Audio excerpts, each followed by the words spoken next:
Jake, did they save Commander?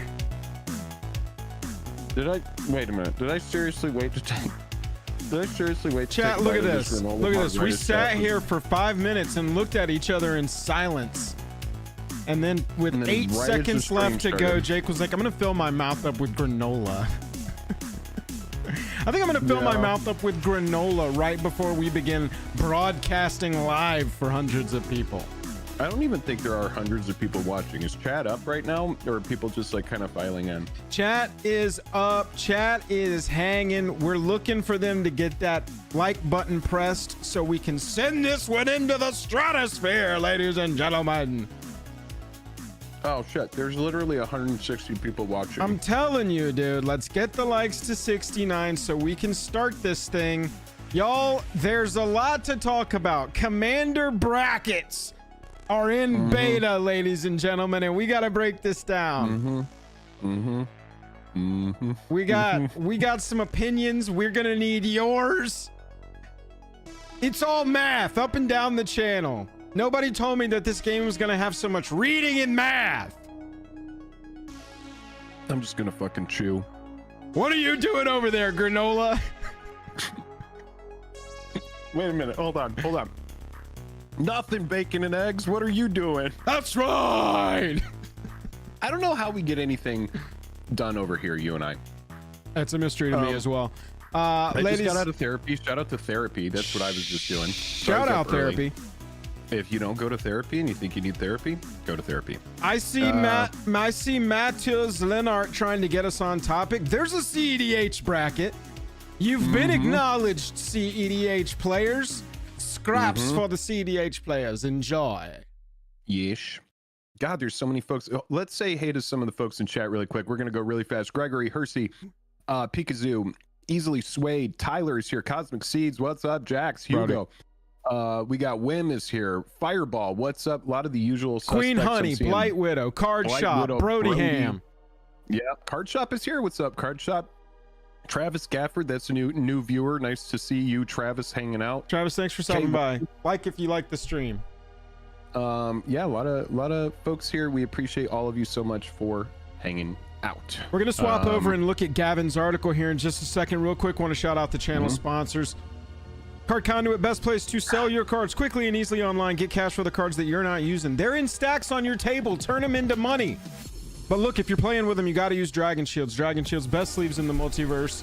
They're everywhere. I can reach in literally any direction and grab a different box of Dragon Shields. Make sure you're using Dragon Shields on your sleeves. See, Jake, this is all chewing time. I'm done chewing. We're gonna welcome back to a new segment called Jake is gonna chew through the first 8 minutes of this stream. Brought to you by TCG Player. TCG Player, the best place to buy your cards online. Go to a marketplace where a bunch of sellers are gonna fight over you.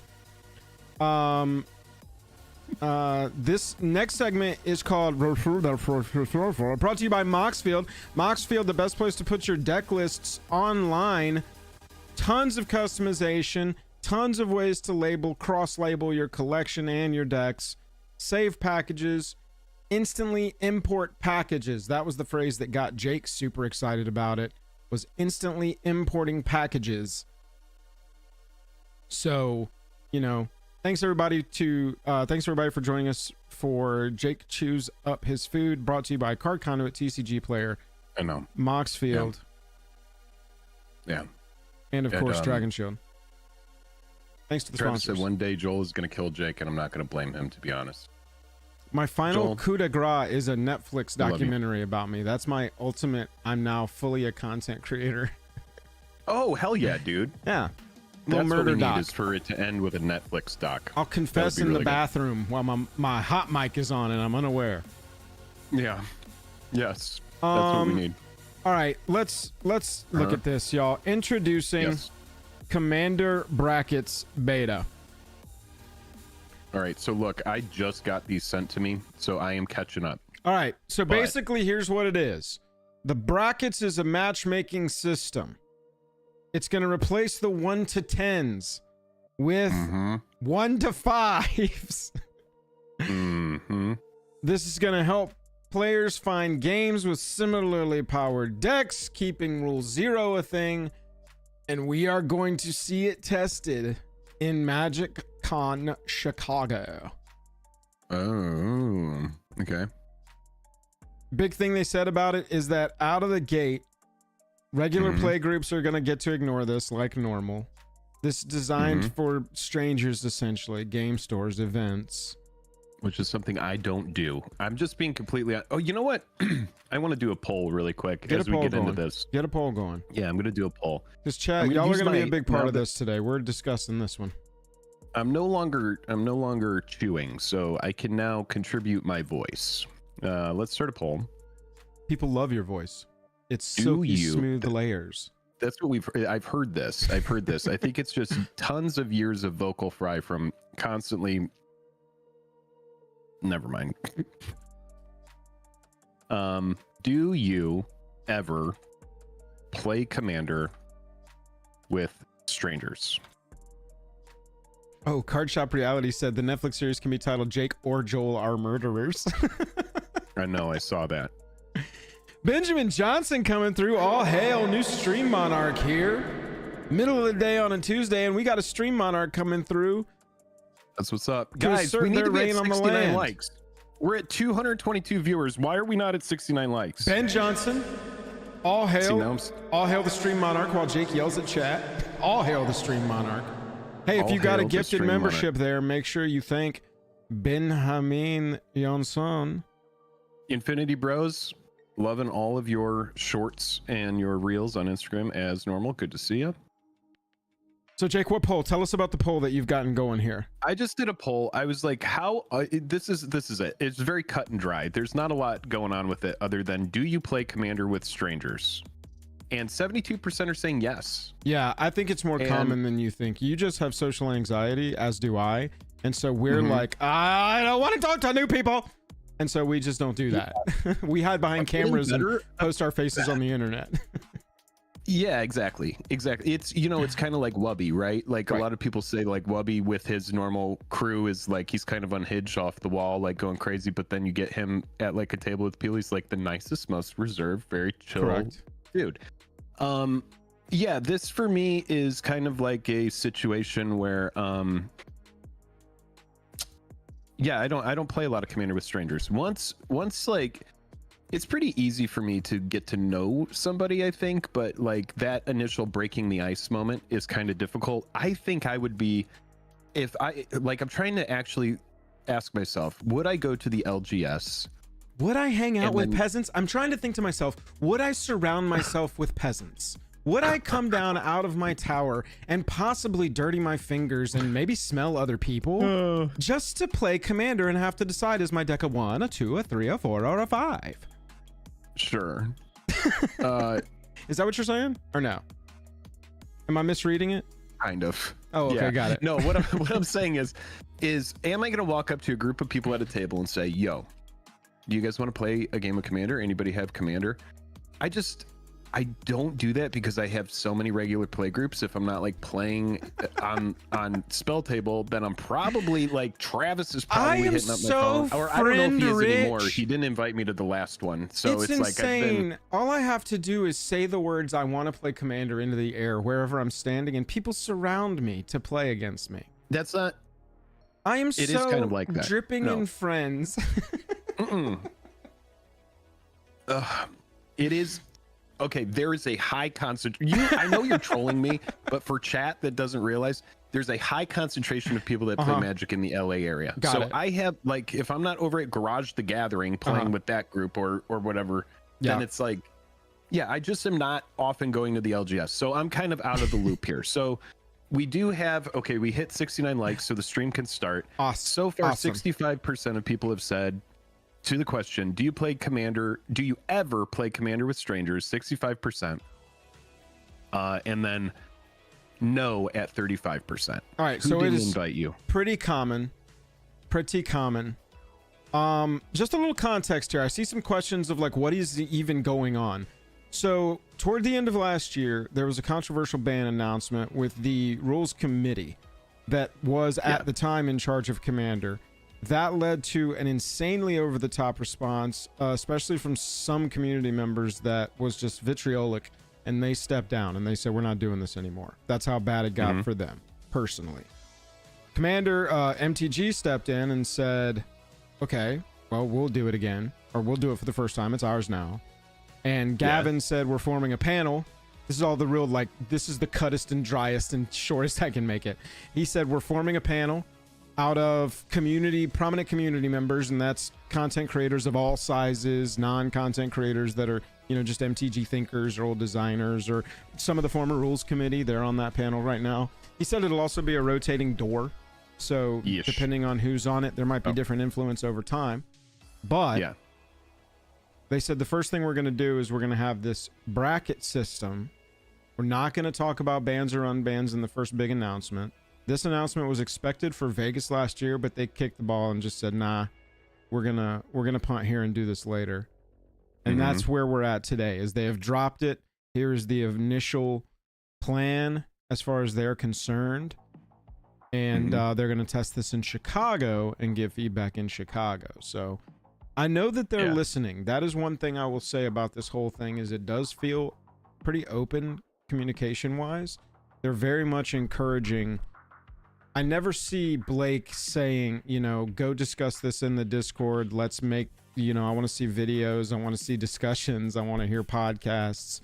Y'all discuss this and let us know what you think. He said that at the end of the video today. So we'll see. We'll see. Currently, Travis hates my tutors.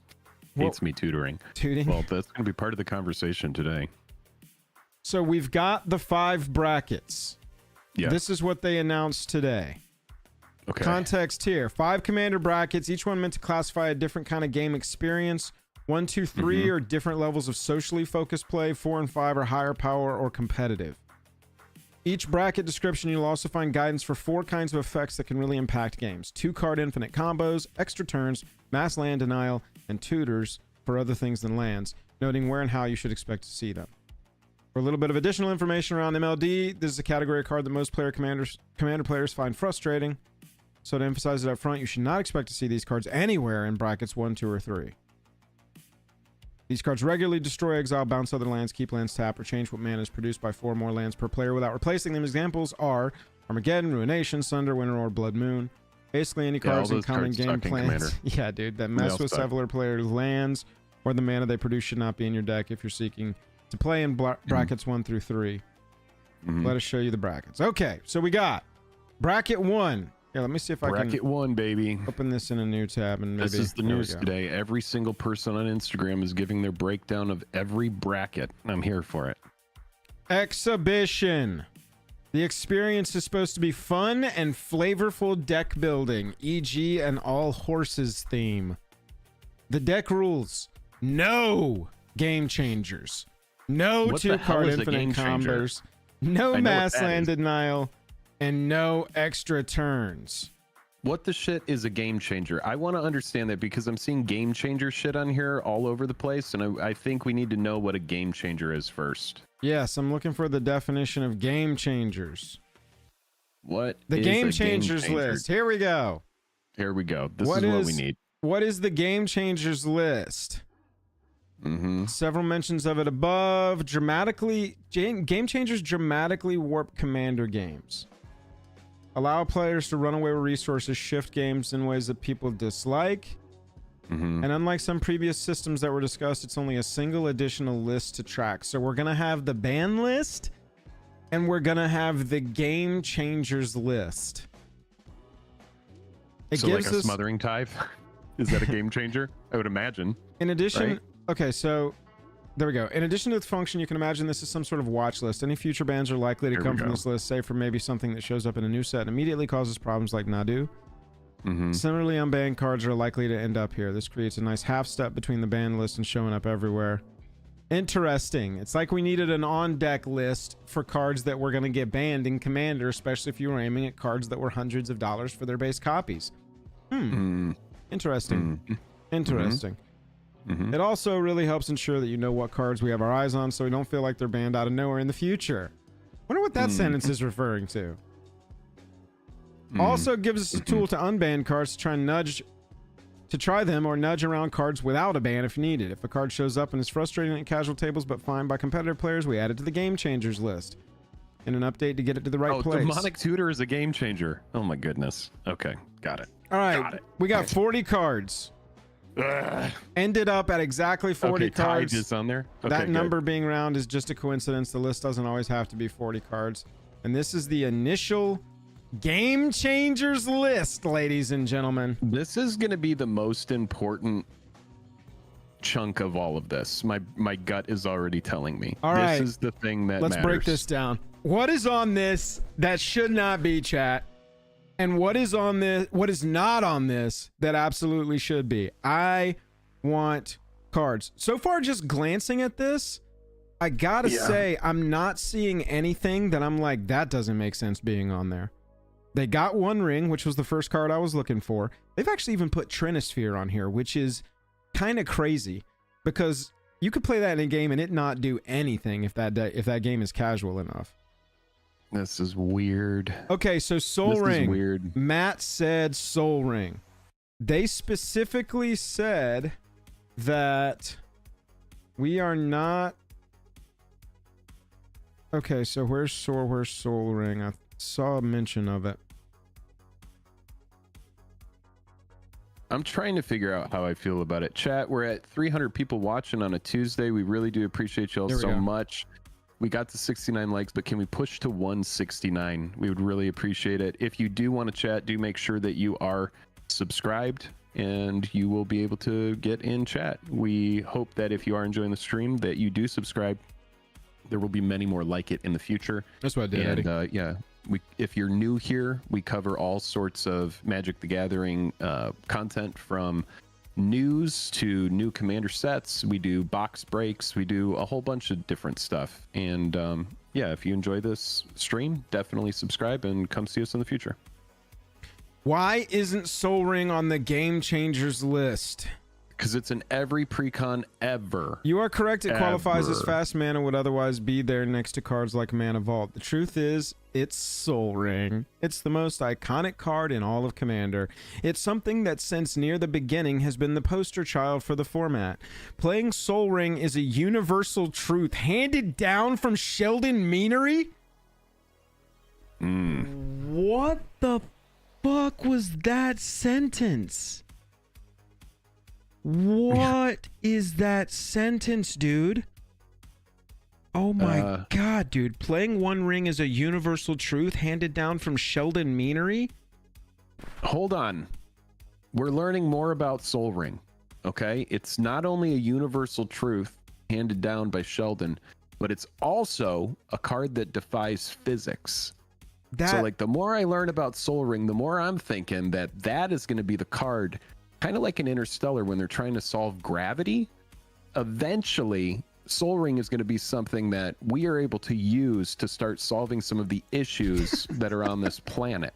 So keep your Soul Rings. That might be a currency in the future, especially if it's able to disrupt the fabric of time and space. This it's plays able to defy religious. physics. This sentence plays religious. This is an insane combination of words. Yes. You could just be like, cause we're keeping it. We ain't gotta be like, because if you look at it too directly, your eyes will burn from your skull. I had no idea how profoundly like different Soul Ring was from what I expect. There's a lot more going on with that card other than you pay 1 and you get 2 colorless mana. It's I don't know. I need to dig more into it later, but there's a lot going on with it. Every deck gets 1 Soul Ring to let it power up Weird. and accelerate a bit extra on occasion. So they are leaving it in. Drannith Magistrate, Enlightened Tutor, Sarah's Sanctum, Smothering Tithe, Trouble in Pairs. It's crazy that Trouble in Pairs is already on this list. But it makes sense. Cyclonic Rift, Expropriate, Force of Will, Fierce Guardianship, Rhystic Study, Thassa's Oracle, Urza Lord High Artificer, Mystical Tutor, and Jin Gataxias Core Augur. Just that Jin Gataxias. It does kind of suck that when I look at the blacklist, I'm looking at Demonic Tutor and Vamp Tutor, and those are like the only 2 tutors that I run in Imskir, and so that makes it immediately a power. Can I see that? Where's the bracket thing again? Somebody sent me this bracket. Hold on, I have it right here. Jake. Here, I got you right here. Consider your deck game changed, son. Late game. Okay, so wait a minute. It says 3 game changer. Okay, so core is no game changers.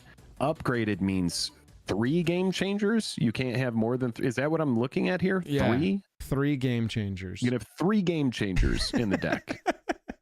Got it. And then 4 and 5, we're chilling. There's nothing going on there. Okay. I'm seeing in chat, FuzzTub, thank you FuzzTub, good username by the way, said Moxfield is live with the brackets. Look at your list of decks and it's showing up. So we're gonna go see. Go to Imskir. Oh, dude, look. So the break-in builds are coming out to like bracket 2s. Oh my goodness gracious. That makes sense. I love Moxfield. Shout out to our sponsor, Moxfield. Yo, we really Moxfield, y'all are so sick. This is great. Oh my god. Okay, let's look at my current commander roster. My Lara Croft is a bracket 4. My Lumra, what? My Lumra is a bracket 2? I'm a bracket 2 gamer in a bracket 4 world? I just can't even wait for him to get to my decks. I'm just going to go look at him right now. This is unbelievable. Here, I got him. That's all you got to say. Current EDH 2026. You got a bracket 4, 2 3s, a 4, and a 3, bro. I'm over here crushing you on a daily basis with my bracket 2 and 3 decks. Your bracket 4. That's not helping, bruh. You're a jerk. Oh my god, dude, this is what a day. And you have a mustache. What I a hate day. You so much. I'm so sick of this. My Bros deck is a bracket 3. How do I end the stream? If we don't get 169 likes in 5 minutes, I'm ending the stream. Dog, Done. look at this. Look at this. What? This is a bracket 3 deck. This is my Prosh deck, and it's being labeled as bracket 3 currently. What? Yeah, that's fucked up. Look at that. Honestly, Bro, I'm running Reanimate. I'm running Demonic Tutor. Grim Tutor. good job on no game changers in there. Hey, I got it. Oh, look. No. This card is on the Game Changer. Look at Moxfield. Dude, this has not even been live. Oh, That's pretty sick. Moxfield, That's y'all are pretty sick. killing this. This is so good. Yeah. This is so good. It honestly eliminates a lot of the Oh, go take your deck list to Moxfield. Sign up. Go tweet at them and be like, "We love you," and JAJAM does too. Dog, this has got like all of these flip dual things. yeah. Bolus's Citadel is a game changer. We didn't even finish this. All right, so Yeah, black. we gotta just. All right, what are we on? What did we do? Blue? Did we do blue? Hang on, let's go look at one of your bracket 4 decks. All right. Imskir, right? Yeah, let's just do Imskir, and we'll see what's up. I'm just gonna sort this by mana value real fast. Oh no, sorry. Mana value.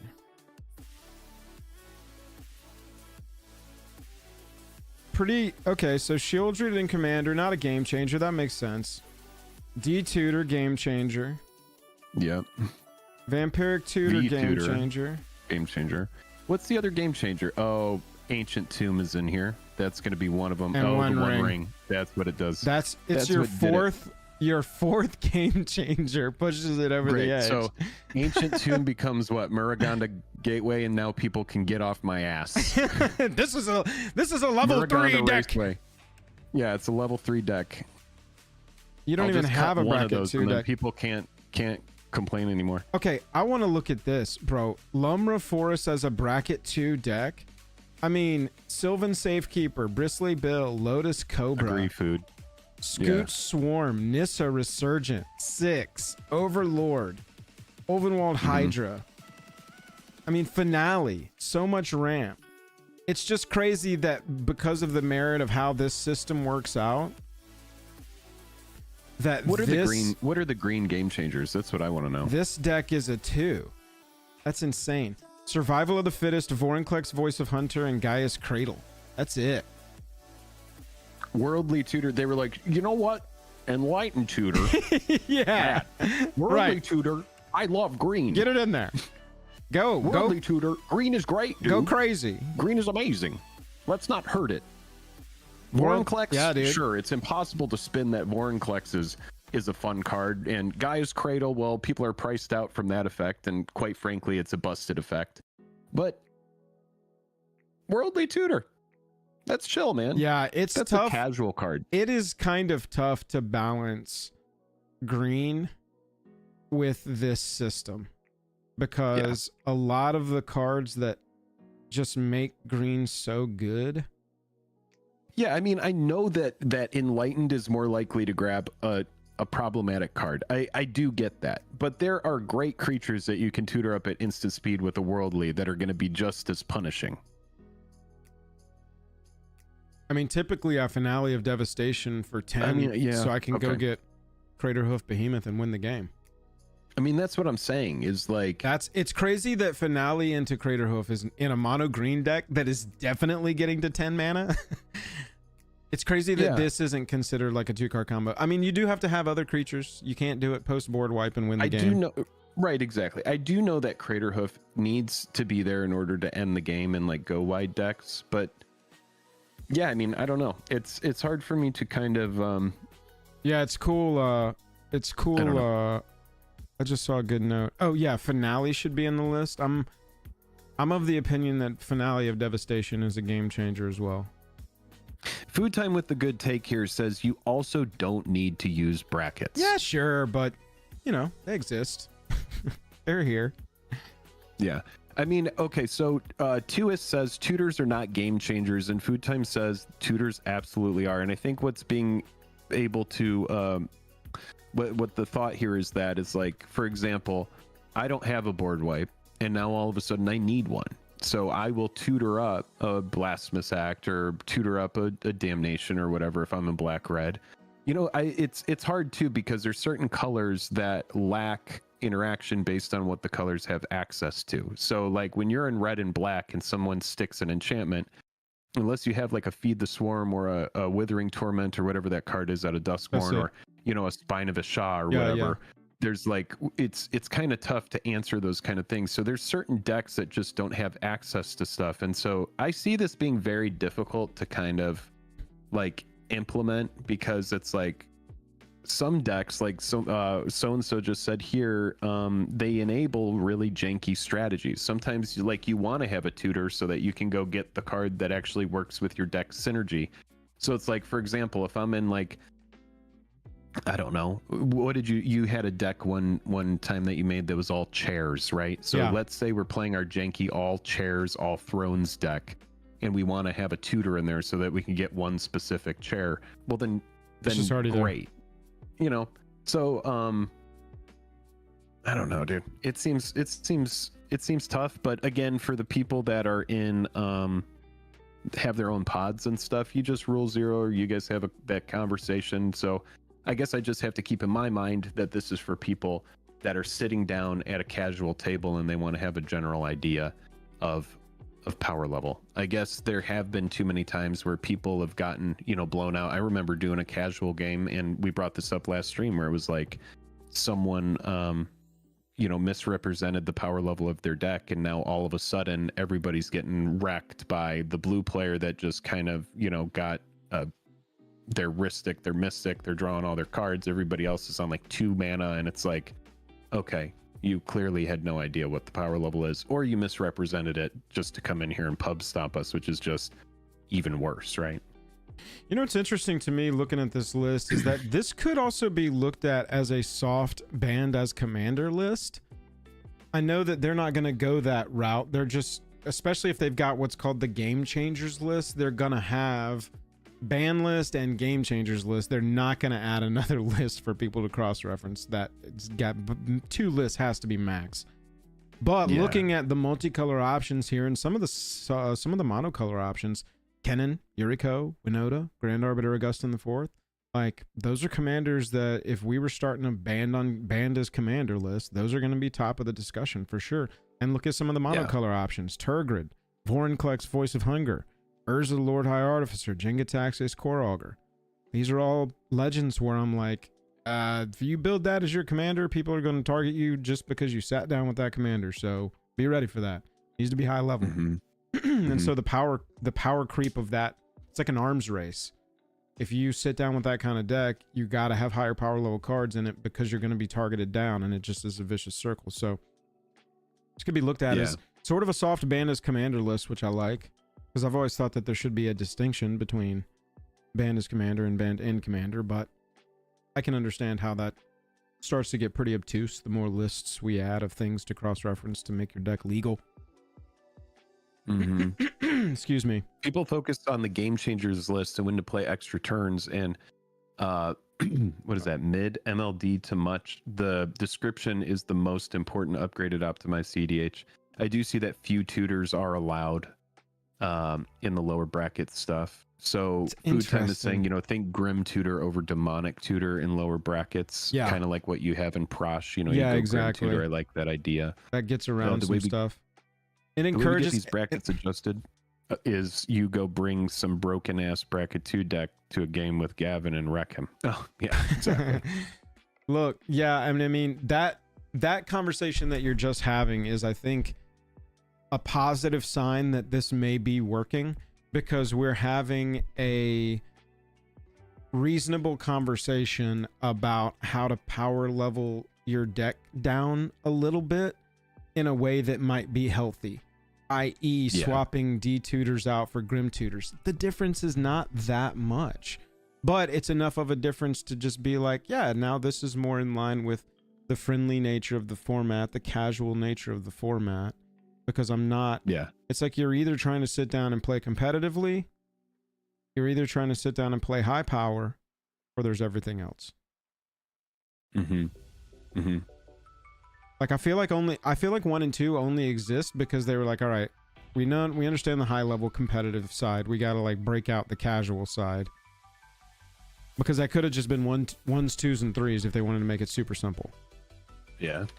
It's funny that I see no chaining extra turns, chaining extra turns, but there's not a single. Is expropriate? That's extra turns? I don't think it is. Is it? I can't remember if the one that just steals or extra time. Oh, no. Yeah, you can get extra time. So starting with you, each player votes for time or money. For each time vote, take an extra turn.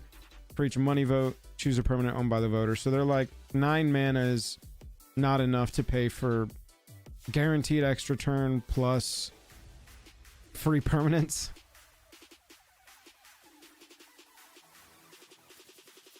I saw somebody asking, this isn't a feature. Mystic on there? You don't turn this on over on Moxfield. Hang on just a second. You don't turn this on over on Moxfield chat. It's just already there. These little symbols are going to be on Gamechangers in your lists. And when you go and look at your list of decks, you'll automatically have the brackets listed. Oh my God, my Bumble deck is a bracket too. This gross. thing has got a 70% win rate. This deck is insane. Oh my God. Deck slaps too, and that's bracket 1. That's pretty wild. What? Okay, so some of it it's working, some of it it's not. By their definition, this deck chat, in my opinion, is one of the most degenerate decks that came out. And I haven't played against your Bumbleflower, and quite frankly, I love you. I've known you a long time. I feel like I can say this to you. I feel like I can be honest. I'm going to take this moment to be honest with you. I'm just going to tell you exactly how I'm feeling. I'm going to speak from my heart. Yeah, I'm just going to tell you. I'm glad you're not prefacing it. I have no interest in playing against the Bumbleflower deck. Do you run Hullbreaker Horror in here? Show me. No. Do you? No. That makes you a little bit of a better person. I don't need it. Well, that again speaks to the deck. And I've played against Dom's Bumbleflower deck, and he's ruined this bunny for me. I have zero interest in ever playing against it again. And what happens is I will be politicked into a corner where people are like, look out for Imscure, it's red-black. And everyone's ignoring that this deck has blue and white in it. And I'm like, I honestly hate everybody. I hate everyone. Yeah, we got to the core of it. There we go. We have finally revealed and taken off the mask. I just hate everybody. I hate magic cards. All of them. They're all oppressive. It is kind of crazy and shows I'm that... I'm going to start smoking cigarettes again. I'll do it. If I can get a break every hour, I'll start smoking cigarettes again. Cigarettes are fucking 15 years. I'm doing it again. 10 minutes outside every hour just because I'm smoking. I'll start smoking just to take the break. I'll do it. Freaking go outside and smoke cigarettes. I'm gonna buy a pack of cigarettes today. You can see then that the obviously the system is not perfect yet. That's self-admitted. They are saying it's a beta. The system is down. What I'm seeing, Jake, this is my read on.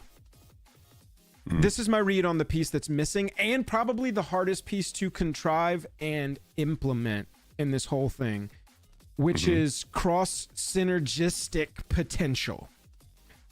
Looking at this group of cards, there's not one that you can make a case for needs to be banned in Commander. But when 2 or 3 of these get on the battlefield and start working together, it can be insanity. I don't know how you police that. I don't know that you can even make a matrix that's capable of dropping a deck list in and saying the synergy level of this deck is 947. I see exactly what you're saying, and I do think it's extremely, extremely challenging. And so when you've got a Gamechangers list and you got brackets, it's like, what even is the third step to try and be like, your deck is well built, and that makes it stronger. So don't sit down at like 3 or less, please. Even though it reads as a 2. I mean, this is to that person's point. Go take a bracket 2 and stomp their face. I'm going to go sit down with Gavin and be like, I'd like to introduce you to my level 2 Bumbleflower deck.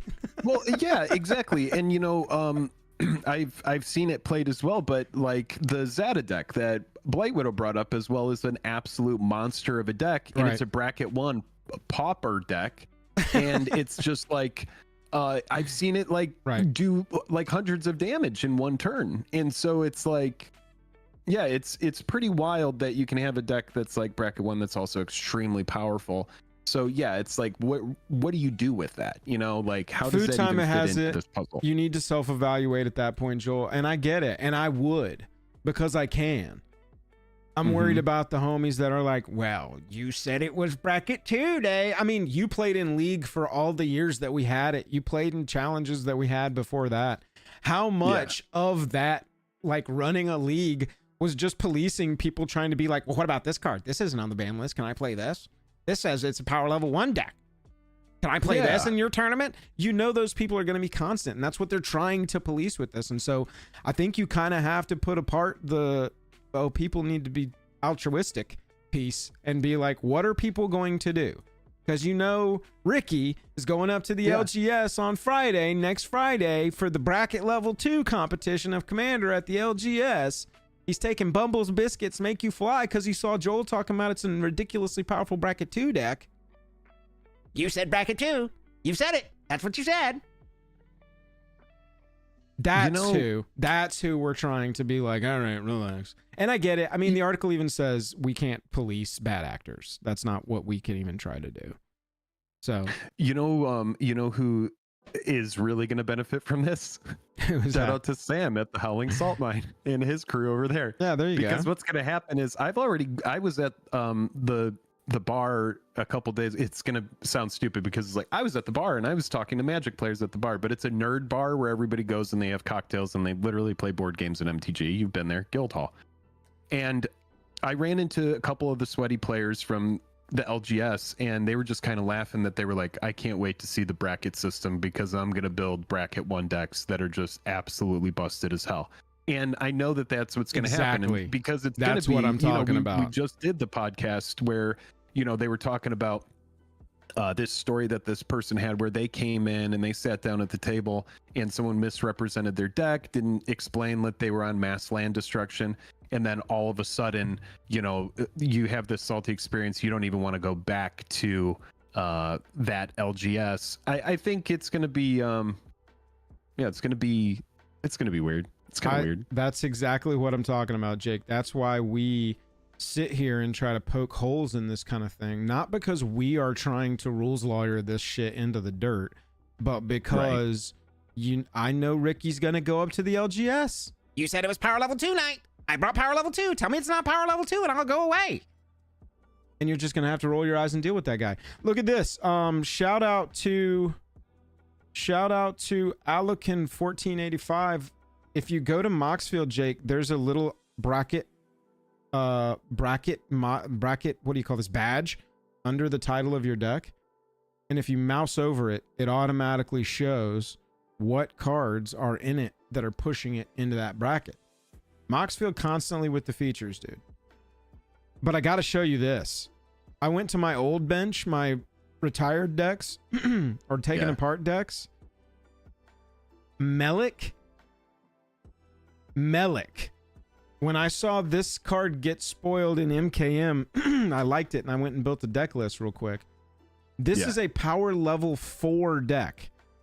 It's a power level 4 because what are you running? Like Ristic and Mystical Tutor, Ancient Tomb, Cyclonic Rift, Fierce Guardianship, Jessica's Will.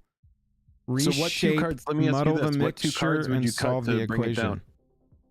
Turgiv with the $5 says, is it better to try and police the format or take a hands-off approach? Rule 0 seems like the only fair way. I mean, like Food already mentioned, it really comes down, if you already have a play group, you could just rule 0 this and just have a conversation and everybody can get on the same page. It's chill. I've only played CEDH a couple times and I really like it. So if you want to play like at a high level, just proxy yourself a CEDH deck and get your pod on that kind of thing. I think that's a good spot to be. But yeah, Joel, what would you cut to bring this down to Bring it down a so level. yeah, quickly, Psychrift, not a fun card, even for me casting it. I never really enjoy casting Psychrift. It's just like, oh, okay, overloaded Psychrift. I don't like the card. So that's an easy cut for me, and probably, I think I decided about halfway through last year that I wasn't really going to run this card anymore, pretty much, ever, unless I'm playing CDH, and so that's easy for me. And then Ancient I hate Tomb, Cyclonic Rift as well. Yeah. There's something about the border of the card and the symbol in the top right that I just can't stand. I've got to make, so I'm allowed 3 Game Changers. So I've got too many tutors. This is considering Muddle the Mixture a big a tutor, man.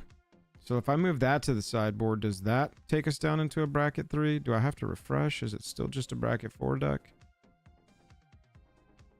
MTG Metrics is accepting all Cyclonic Rift donations. Okay, sounds Infinity good. Bros says I love Cyc Rift. Blight says I don't play it anymore either. What, Cyclonic Rift? Oh, I hate it with a passion. Yeah. Okay, Quantum, so maybe I what need up? to take off one more Quantum Mechanic. Good to see you. Given how quickly Moxfield put out this update, Hasbro should just make the Game Changer list more comprehensive and just let the software handle the ranking. God, shut up, Siri. All right. Okay, let me see. I think that did it. No. Are you ready for this? I'm trying to get this Mellic deck to a fucking 3, man. This is crazy. I'm just calling it. Secret Lair, Game Changers. It's going to be a thing. Just don't even test me on it. How would we test you? Me. I'm going to send you a quiz that says, is there going to be a Secret Lair Game Changers? No. There will be a Secret Lair Game Changers. If there's a Nickelodeon show called Game Changers, there will be a Secret Lair called Game Changers. Isn't there a Dropout show called Game Changers? There is a show on Nickelodeon, or there was before Dan Schneider killed all the live action over there. First rounds on me for Chicago Gents. Ooh, baby. You know we're going to have to tick you up on that one. Also, even in CDH, Cyclonic Rift feels like being touched with sandpaper. It really does. It really does. This is still reading as 4. I guess just because... Oh my gosh. It's because of the blue cards, man. Well, it's like I've taken all of the tutors out now. It's still reading... Oh, I've still got Solve the Equation in here. Where is that? Chat, can we not get to 169 likes? What is this? I feel like I'm taking crazy pills. There's 438 of us here. Also, thank you for hanging out on a Tuesday. We have moved our stream to Tuesdays during the day. And yeah, we're here to hang. We're here to hang with you. Here to have a good time. Okay, it must be because I'm here to talk the new MTG news. I think that it's because I put them in the sideboard. It's still considering them part of the deck. Oh, that's what it is. You got to remove them, dude. You got to remove them. This system thinks both my Ezio deck and Sherman's Insane Savra deck is a 3. Wow. Yeah. We're super close to 169 likes, and then I'll shut up about it. I don't know what's going on with this deck. It's okay. Let's take out Fierce Guardianship and Jessica's Will and start adding cards back in, I guess. Move to Considering. Yeah, I mean, Jessica's Will, CDH card. Yeah, but aren't you allowed like 3 Game Changers? Move to Considering. Okay, I think so, yeah.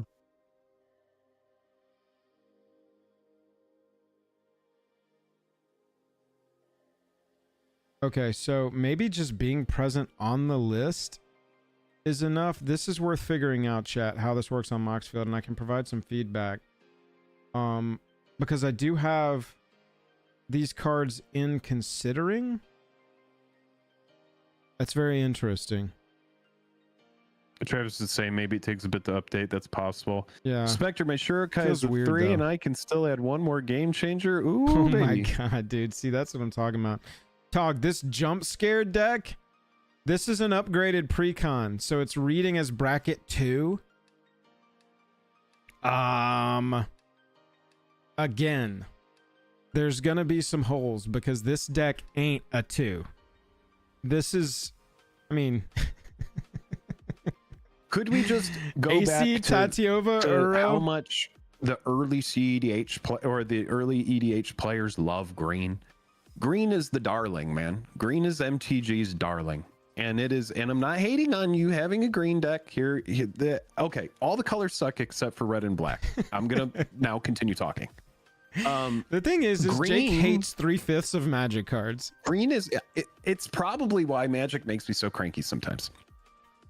Green is MTG's sweet baby darling, and it does not get hurt too much. They had to get rid of Vorinclex Don't wanna because hurt you too Vorinclex is much. just so bad. It's just so bad. And it is, and it sucks. Guy's Cradle, $900, $800 card. I don't even know, for a busted version, whatever. I remember when the gold border versions were like $40 and we should have all been buying them. If you were, good for you. But yeah, green, you don't hurt it too much. You don't want to hurt green's feelings. If you hurt green's feelings, green is going to get timid. It's going to feel bad. You got to coddle it. You got to hold it like a sweet little fuzzy ball. Like one of those dandelions that if you blow on it too hard, it's just going to Like a fly sweet into the little wind. fuzzy ball. Yeah, that's what I'm saying. Like you want to protect it like a baby Pikachu. Like you just can't. Just don't hurt green. Green can't handle it. That's why green gets to keep Worldly Tutor. Green, go find your Crater Hoof, green. You're allowed. All of the Modern Horizons 3 decks that we upgraded, all 4 of the Commander Precons from MH3 that we upgraded are all bracket 2 decks. And I gotta tell you, there ain't nothing bracket 2 about an Ulalek. Yeah. Look at all those tentacles, chat. You can tell it's A lot more of than power tentacles. level 2 because there's more than 2 tentacles. What did Why? green do to me as a child? Nothing. I've just played Magic for so long that I hate how some colors get shafted and others don't. That's it. Green gets to do all the things. It destroys stuff.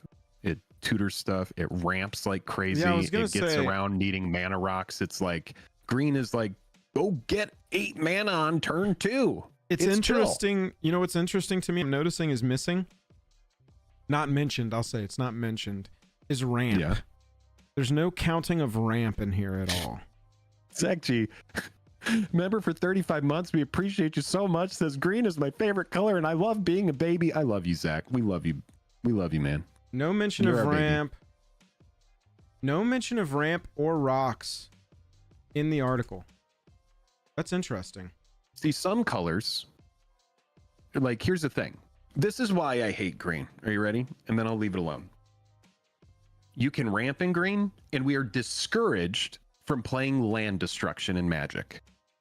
When I play a red-black deck, for example, I depend on signets, on talismans, on mana rocks in order to allow me to keep up with like the green decks.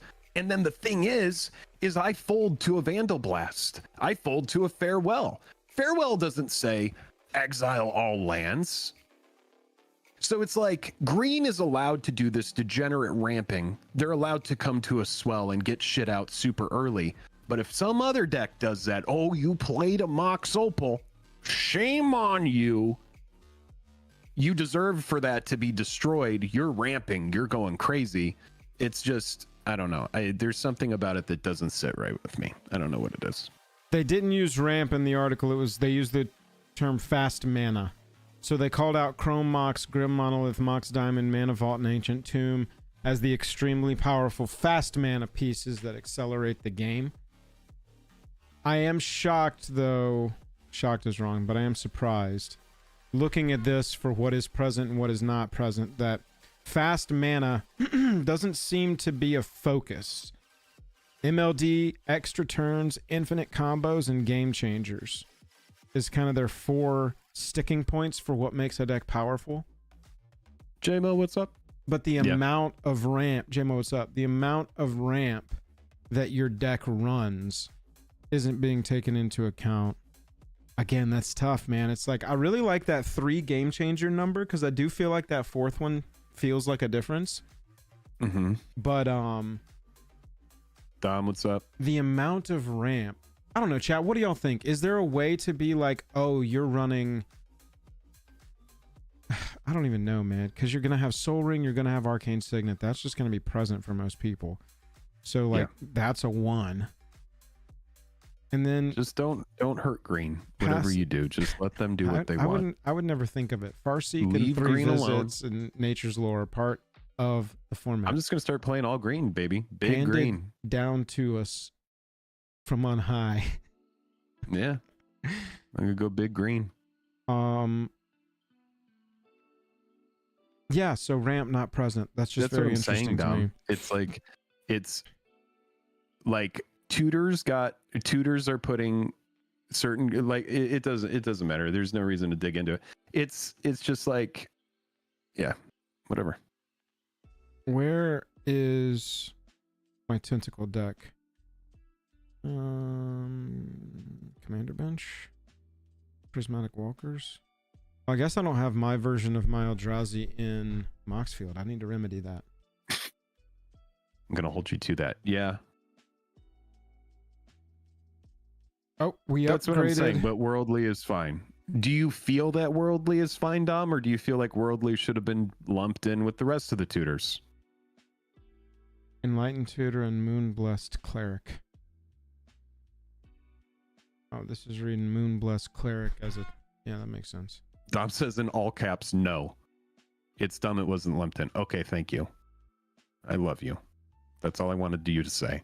It's exactly what I wanted to hear. I'm really having fun looking through our lists for... I haven't found a bracket 1 deck yet. I'm just going to take Ancient Tomb out of all my decks, because apparently Ancient Tomb is a problem. Because gosh darn it, Jake wants to play an Ancient Tomb, which hurts him whenever he uses it. But when the green deck goes to get 5 lands more than each player has on turn 3, that is not punished. I think Ancient Tomb, that's an issue. I think it does show who would be more upset about this thing, because all of your decks are brackets 3 and 4, and most of my decks are brackets 2 and 3. And what colors are my decks? Go back to them. What are they? They all have red and black, don't they? Jake, I think they do. Commander. Nope, that's not the right folder. Jake, Kearney DH. Black, black, black, black. 4 of 6. Yeah, I hate that there's even any green and white in there, but you have to have green to play Carador. You don't even really play the I don't even play that shit. I don't even play. Everybody complained about it. I don't fuck with it. You had a bracket 3 deck in your bracket 4 world, and you had to retire it because it was too powerful. Yeah, and SRAM is terrible. I don't play that deck either. All that deck does is lose no matter what. You know what's funny is your Carador deck is a bracket 3 and your Karavec deck is a bracket 4. That's just funny to me. Because this deck is just riddled with like tutors and shit to make it operational versus this deck that can just like pop off and win whenever. It has a 2-card infinite in it, and it's very easy to go get. Yeah. Does this say 2-card infinite? No, this isn't listing the 2-card infinites, but man, look at the tutors list. Fauna Shaman, Fierce Empath, Eladamri's Call, Defense of the Heart, Worldly Tutor, Demonic Tutor, Buried Alive, Birthing Pod, Vampiric Tutor, and Tomb. Hey, what does Jake like to do? Jake likes to... I think we've learned something about Jake. Whoa. Jake plays tutors. I'm done with the stream. Way too many tutors. I'm leaving the stream. You are just tooting. You're tooting everywhere, man. I'm leaving the stream. You're constantly tooting. God, I'm not even allowed to leave the stream. Karavik the Merciless. Just have to wait it out. Let's see what is here. That deck is in shambles. I don't even play that deck anymore. Vampiric Tutor, Ancient Tomb, Grim Monolith, and Demonic Tutor. That's easy. That's an easy cut. Easy cut, Grim Monolith, boom, done. Yeah. I feel like Ancient Tomb is a pretty easy cut too. It makes sense if we really were like looking at it from a completely third-party eye, unbiased. I think that we would say that Ancient Tomb overall is probably not great for the format unless you're at the highest levels of competition. Yeah, but it doesn't matter. It doesn't matter. Yeah, it's fine. It's an easy cut to make people leave me alone. And that's what I'm talking about. The sort of like natural thing that these two charts are achieving is self-analyzation and making people power down their decks by being realistic about the cards that are in them. Yes. Ancient Tomb in One Ring, you could put in literally every commander deck that exists, and an argument could be made for it. Not gonna lie, I do like that they put Glacial Chasm on that list. I agree. I was actually going to talk about that card later. Yeah, I do like that inclusion. It's a card that it would have been sus if it wasn't there, because the decks that use it know how to abuse it. We'll say it that way. Yeah. Oh, Gavin did say that the brackets were specifically made to upset Jake. Well, that makes sense. Okay, good. I mean, I do like that multicolor was just like Kinnan, Eureka, Winota, Grand Arbiter. Don't play those. Yeah, that's what I'm saying, man. This is a soft Bandits commander list, and I'm here for it. I love it. Urza, Jingataxius, Vorinclex, Turgid. I don't want to see those in a mono commander. I'm good. Dom says, I'd also like to complain that there are 3 of the 5 brackets allowing infinites, despite this being a casual format. Then rank 2 is considered pre-con level. Why didn't we just start at pre-con level and give high rank less devoted brackets? I don't know. IDK. Because they want to be able to push the pre-con so that we have to buy all the MH3 decks. Come on, Dom. It's just regular dollars and cents. Capitalism is probably the answer for half the questions we're asking here today. The upgrade of that Living Energy deck is a bracket 2. Y'all played against me playing that deck. That ain't a bracket 2 deck. Well, I feel like we could sit here and do that until we're blue in the face. It is what it is. You know, we could. It's not going to be a perfect system. Yeah. My cat deck is a bracket 2. That makes sense. Arabos I mean, what's sick Hose. is I can play Angus McKenzie. People can't complain about Angus McKenzie. I could do Cat Fog, and I don't see any fog effects on there. This I don't doesn't see have a any single sort of sus thing. I No could probably make Gamechangers. Cat Fog a bracket 1, honestly. No Does it Game have Turbo Changers, Fog? no MLD, up to 3 extra turns, and I have 2 tutors in here, so I'm allowed up to 3 tutors. Nazan and Tajnar Swordsmith. Wait a minute. Why did you call this Erebos and Hose? Because of the Boats and Hose. It's a Boats and Hose reference from Step Brothers. But it's called Arabos Got and it. Hose. God, I This is love a- Step Brothers. This What is a deck perfect that movie. has cats and weapons for those cats. It's very straightforward. Erebos and Hose. Got it. It's Okay. also my only deck that runs a companion, so I like that. Yeah. I get 2 Yeah. cards out of the command zone, quote unquote. Interesting. Yeah. Anyway, that's a power level 2 deck. Anybody got a deck list that is a power level 1? I mean, it's just not going to have the typical stuff in it. That's pretty much what you have to avoid, and that's always going to happen. And probably what they talk about in this, they can't stop bad actors piece of this is like, Yeah. you Here, you want to see a power level 1? Blight, link your Zada. There's It's Pauper, but it's gonna power be- level 1. okay, yeah, there's going to be people that are just going to be shooting needle, trying to thread the needle constantly. And so it's like, what can you do? Oh shit, look at this. Why are there 5 brackets? Doesn't it kind of boil down into 3? That's what I was saying. It's true that Here there are we go. essentially 3 categories: no game changers, some game changers, and all game changers. We looked at 3 brackets for a while, but a couple of things became apparent. There's an audience Yeah. that would really like to play a commander game below the level of precons. Okay. On the other end of the spectrum, and talking to our CDH experts like Deco, Lua, Rebel, they really felt like there's a difference between high power and CDH with quantifying. That's obvious. We know that. Mm-hmm. High power commander, battle cruiser, battleship, whatever you want to call it, commander at the highest level is a very different format than CEDH. Very different. And those people like to have that distinction. I prefer highest power level commander. I just don't play CDH. I'd want to learn it, but I'm not saying I'm opposed to it, but yeah. That distinction makes sense. Yeah. We do expect a lot of commander decks to fall into core, upgraded, or optimized brackets. Core, upgraded, or optimized. Yeah, pretty much everything's going to be 2, 3, and 4.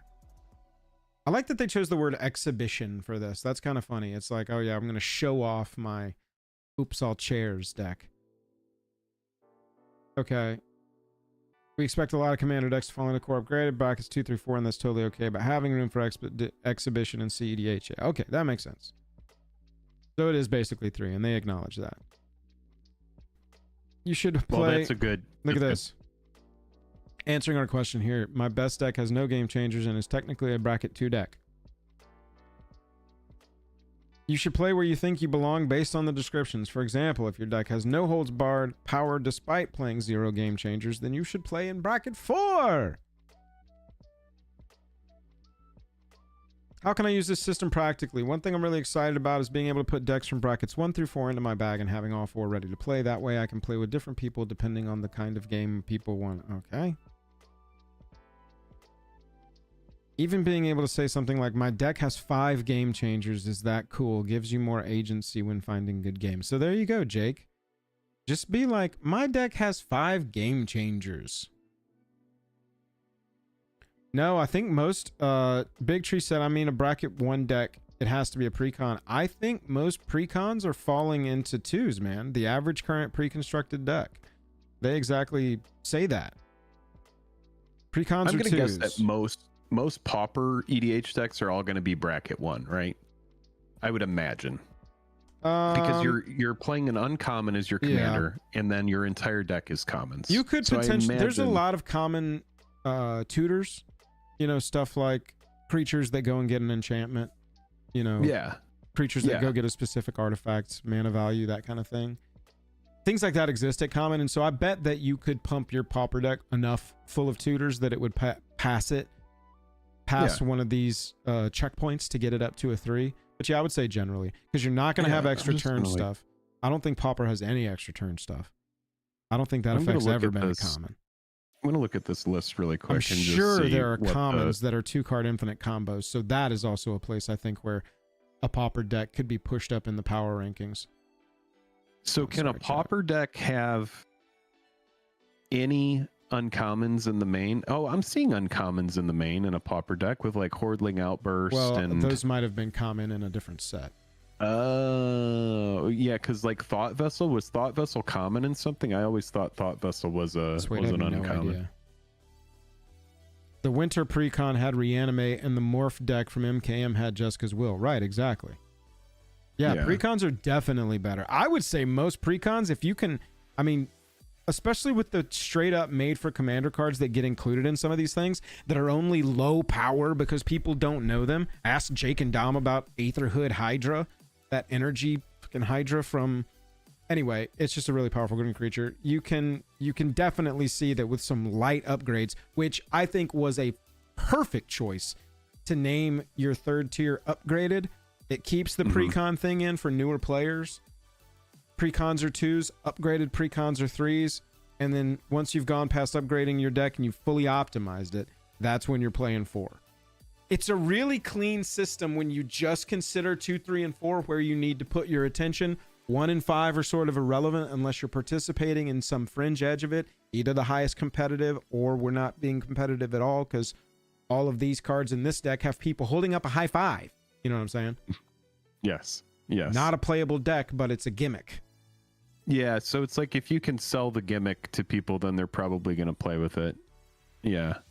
But I think most of our attention will be sitting on 2, 3, or 4, and a lot of my shit I think is going to fall into 3, just because of how I self-police when I build decks. Yeah, Spec, it really does. I mean, and why do you think they pulled a bunch of content creators into their little panel to give them advice? That would have been where we were giving advice, is like, okay, so by the way, this is really hard to put in a title for a YouTube video. What if we made it this? I do wish they would consult me and Jake on set names. Some of these set names are way too long. We got to get the guys down. The Gathering had consulted me on the name Magic the Garaging. Core, upgraded, and optimized. Yeah. All right, so what I've learned about myself today is my tutors make me a bad person, and green doesn't get any hate at all. Green is allowed to do whatever it wants. You're taking this well. You are taking this well. I feel like I am. They make me evil. Oh man, yeah. Okay, so we got to make a video and be like, all my decks are bracket 3. Right. Bracket 2. Here's a bracket 2. Oh man, I wonder if we can start making videos around this, because this is going to be like changing constantly, and in a year this bracket 2 deck will be like, it runs, you're not allowed to run Nature's Lore and Regrowth. Oh, this one actually doesn't even have that much ramp in it. You guys gave me shit because I would tutor for a tutor that let me tutor 2 more cards. I wouldn't tutor to go get another tutor. I would tutor for a tutor that let me tutor Jake, more tutors. There's no line in here that's like, if your opponent is a moron, you don't have to apply any of this. We can't apply that rule. How do we apply that rule? Dom is just, he's defending green. I understand. He loves green. It's okay. And blue and white. It is crazy that they only decided that Jessica's Will and Underworld Breach were the game changers in red. What are the game changers in red? Let's go to EDH Rec. Let's take it over here. We're going to go to cards. By color, red. What are our most played? That's what I'm saying. Your Renma is a 2, and you can go get your Crater Hoof, and you can Worldly Tutor for it, and you can run over us with all of your birds, and we just have to be like, well, that was a nice casual 2. All right, and we can't even do anything about those birds because whatever. Jessica's Act. By the way, EDH Rec on it, looking great. Got our game changers marked over on EDH Rec. Shout out the team over there. I'm not. I mean, even okay. Let's find a card. I mean, deflecting SWAT. Do you think deflecting SWAT should be a game changer? No, I don't. I really don't. Choose because new what it's going to do for target is speller ability. I don't. I think it's a free spell that is just honestly a very chill thing. It gets around having to pay a cost if you have your commander out. Otherwise, you have to pay its cost. And then it's like a shitty expensive fork, right? So it's kind of like it's a fine card. I don't think it's a game changer at all. No. I'm asking chat. Chat, there's a poll up. Go answer the poll. Should deflecting SWAT be a game changer?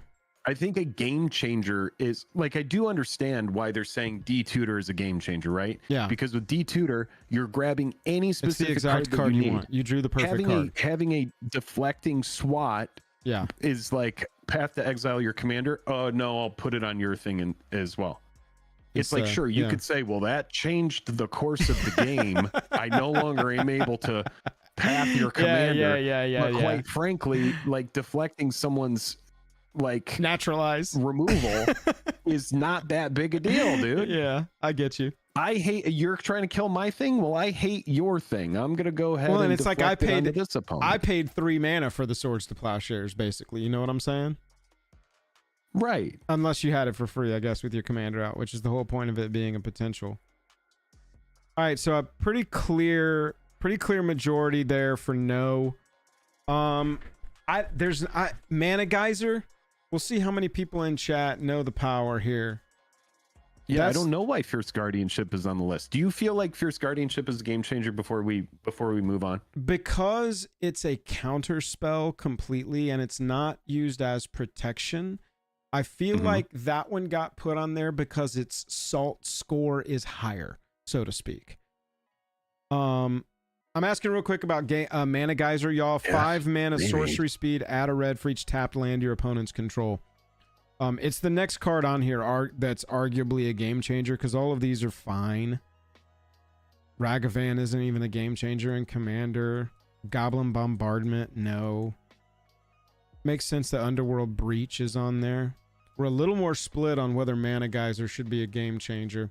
That one's bouncing back and forth. Well, I mean, Dom, I do like your consistency in thinking if all those tutors are in there, then Worldly Tutor should be in there. And I am on team that because Worldly Tutor to me is not, I'm going to go get my Birds of Paradise so I can keep ramping. You're always grabbing a game ender with it. Right. I would say Worldly Tutor is definitely a game changer. It's as, in a deck that's running it, it's as drawing a perfect card as different. I get Triskelion. That's what I'm saying. Like, in a deck that is running Worldly Tutor, it's just like my argument against Demonic Tutor, which is you're basically drawing the perfect card. Yeah. I will say there's less, like if you keep your opening 7, you draw your first card for the game and it's a Worldly Tutor, you're going to go, not going to use that till way later. Or I'm just going to burn it to go get my Delighted Halfling or my Birds of Paradise or my Lotus Cobra and pop the off. Yeah. And so maybe it's a little different in that. You can't go get Soul Ring on turn 2 with it like you could with Demonic Tutor early game if you really wanted to go crazy. Or if you just wanted to burn the card, get it out of your hand early, get your resources rolling. I don't know, man. Consistency, I feel like it's got to go. Gotta go. I'm just going to build a bunch of decks with tons and tons of interaction. Hey, y'all, if you haven't yet, click that like button and subscribe. We really would appreciate it. Jake and I are trying to get to 100,000 subs this year. Subscribing. If you like this video, hanging out, any of our videos, it'd be really great if you haven't done that yet. And clicking that like button just kind of sends us into the algo a little harder here today. Appreciate everybody hanging out and discussing this with us. We do have 420 viewers. Nobody leave. Nobody go. Nobody join. Yeah, just stay No one right do anything. there. Everyone don't Stay move. right there. Don't move. Oh God, 2 people left. Pretend. Oh, there you go. They were like, "I'll show you, idiot." Yeah, Zach G with the $5 says, "Leave us alone." I appreciate you. Winter Orb is on the problems list. It's on the colorless. Oh no, it's not on here. It is Colorless? Winter Orb. Where am I seeing it? Where am I missing it? Oh no, they were grouped into that group that were don't play these cards with Armageddon. So those cards aren't even on here. Oh. Those were lumped in with Land Denial, Blood Moon, Winter Orb. I think it's at the top. Oh yeah. Blood Moon, Winter Orb, Ruination, Sunder. There they are. Armageddon. Yeah. So that's they don't put it on the Game Changers because that's covered in the bracketing trickle down system. So this goes into optimized and CEDH, because like in CEDH, sure, if you want to run Armageddon, I don't think anybody's going to stop you. Right. They're going to want you to figure out a way to win if you do it. But yeah. But see, and they even know it, that 4 and 5 are different to people. Highest level battle cruiser, typical casual commander, and CEDH are 2 very different things. Yeah. It's like turn 6, turn 7, the game is over, versus like turn 3 or 4.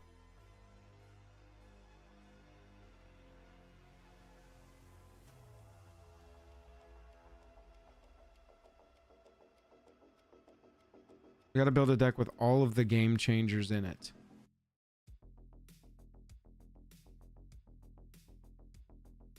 Looking at the red cards, so no, we got, I mean, Seething Song. I don't want to ask the same thing again because we just did Mana Geyser, and Seething Song's very similar, just lower down the scale. It's really, yeah, like Wheel just based on money, but that's not really a good ban or a good game changer. Wheel doesn't really change the game, so to speak. It just kind of happens and everybody gets new cards. The decks that like it, but that can be said for any of these cards in the top 100. Yeah, I want people to understand this. Spectre says red is poo. It's actually the worst color. And it's one of my favorite colors. And so whenever anybody tries to tell me that my Imskir deck, for example, is too powerful, they just have to remember it has one of the worst colors. And the other thing about it is, for me to actually get to the point in that deck where I have enough mana to start looping Metalwork Colossus and throwing it at people's face, it takes so long. If you look at the deck, it doesn't even have any sort of like way to close out the game quickly. Like oh God, it's not even a good deck, dude. It's not even a good deck. We went live today so Jake could defend his Imskir deck from the haters. Jake's like, I don't want to play against your Bumbleflower, but you have to play against my Imskir. It sucks. It does, and it doesn't have blue. And the one freaking game that we played on Garage the Gathering, it didn't do anything. It got absolutely trounced by the rank 2 Ren mod deck that no one could answer because no one runs fucking interaction. And then the other thing is, like, I had to take out all my tutors that allowed me to interact with the board. You said you went to therapy before this. You said before. I'm doing a lot of frequent. I'm doing a lot of frequent sessions. Even right now, there's a frequent session happening now. Lotus Petal, Mox Opal. Jake, you're running a deck with Welding Jar and you're trying to tell me this isn't a good deck. I'm no longer talking. Oh man. I'll react, but this has turned into everybody hates Jake's Imskir deck. The Gathering. Highest level. You know what? Decks. I am gonna go on a hike today. Highest level decks, bro. You just got to get used to the fact that you're a bracket 4 gamer in a bracket 3 world, man. You just got to get used to it. I'll run Gamble instead. I'll run Gamble instead of the one tutor. I think Gamble is gonna count against your total tutors. I mean, look at this. Is Gamble on that list? You could have, if you would cut your tutors down in the SRAM deck, this could be a bracket 2 deck for sure. Oh, that deck is bracket 0. Trust me. That deck is a bracket that doesn't exist. You just this said shit a is a bracket pile of garbo. 0 with Esper Sentinel, Giver, Mother, Skrelv, Stoneforge. It is way bad. You do It's have honestly, like you have got an allergy to running a good creature count in any deck that exists. well, You this are seems like like a Voltron pile. It's 15 it's, or fewer or bust. I hate creatures. They suck. If you went and compared I don't mine even know and what yours aspect list, of this okay, game I look, like. here we go. That might be I a know. stream. Does Yeah. Jake like Magic? Does he even I like don't Magic? know. 27 creatures, but this is built off a precon, isn't it? Or did you Yeesh. build this raw? No, this looks like it's off a precon. No, I built it well done. Yeah. Okay, got it. All right, so we're not going to count the winter. Imskir is running 20 creatures. Okay, I was wrong. You're running 20 creatures. That's not bad. Yeah. I would have They're expected necessary this in there. deck to run way fewer creatures. Carador's got to have 25 plus. Yeah, 30. There we go. That's all about creatures in that deck. Dom, but no. Dom thinks that my decks are good, but they are not. I am telling you. Y'all, this is they just are a my long decks. Big Brother game-ish style politicking right here. Jake is just trying to get out ahead of the rest of his Commander games forever and be like, That's what I'm y'all, saying. I'm not the threat. I'm so No, not the no, threat. it's My not- decks it's suck. not like that. It isn't. It is maybe that in the tiniest little degree, but it is not that to the degree of which you're speaking. The decks are just not very good. I play them a lot, and then also I am just not even good at Magic. This is a bracket 3 deck. I'm running Tomb and Bolus's Citadel with 2 tutors. I can't believe it's counting Brazen Outlaw as a tutor. What rank did they give you on this? 3. My Dahada deck is a 3. It is much more punishing than Imskir. It's Far well and away built. more punishing. If you build good synergy decks, they will be incredibly powerful without running game changers, y'all. Keep it in mind. This is counting Magda as a tutor because you can search up an artifact or a dragon right onto the battlefield. What the?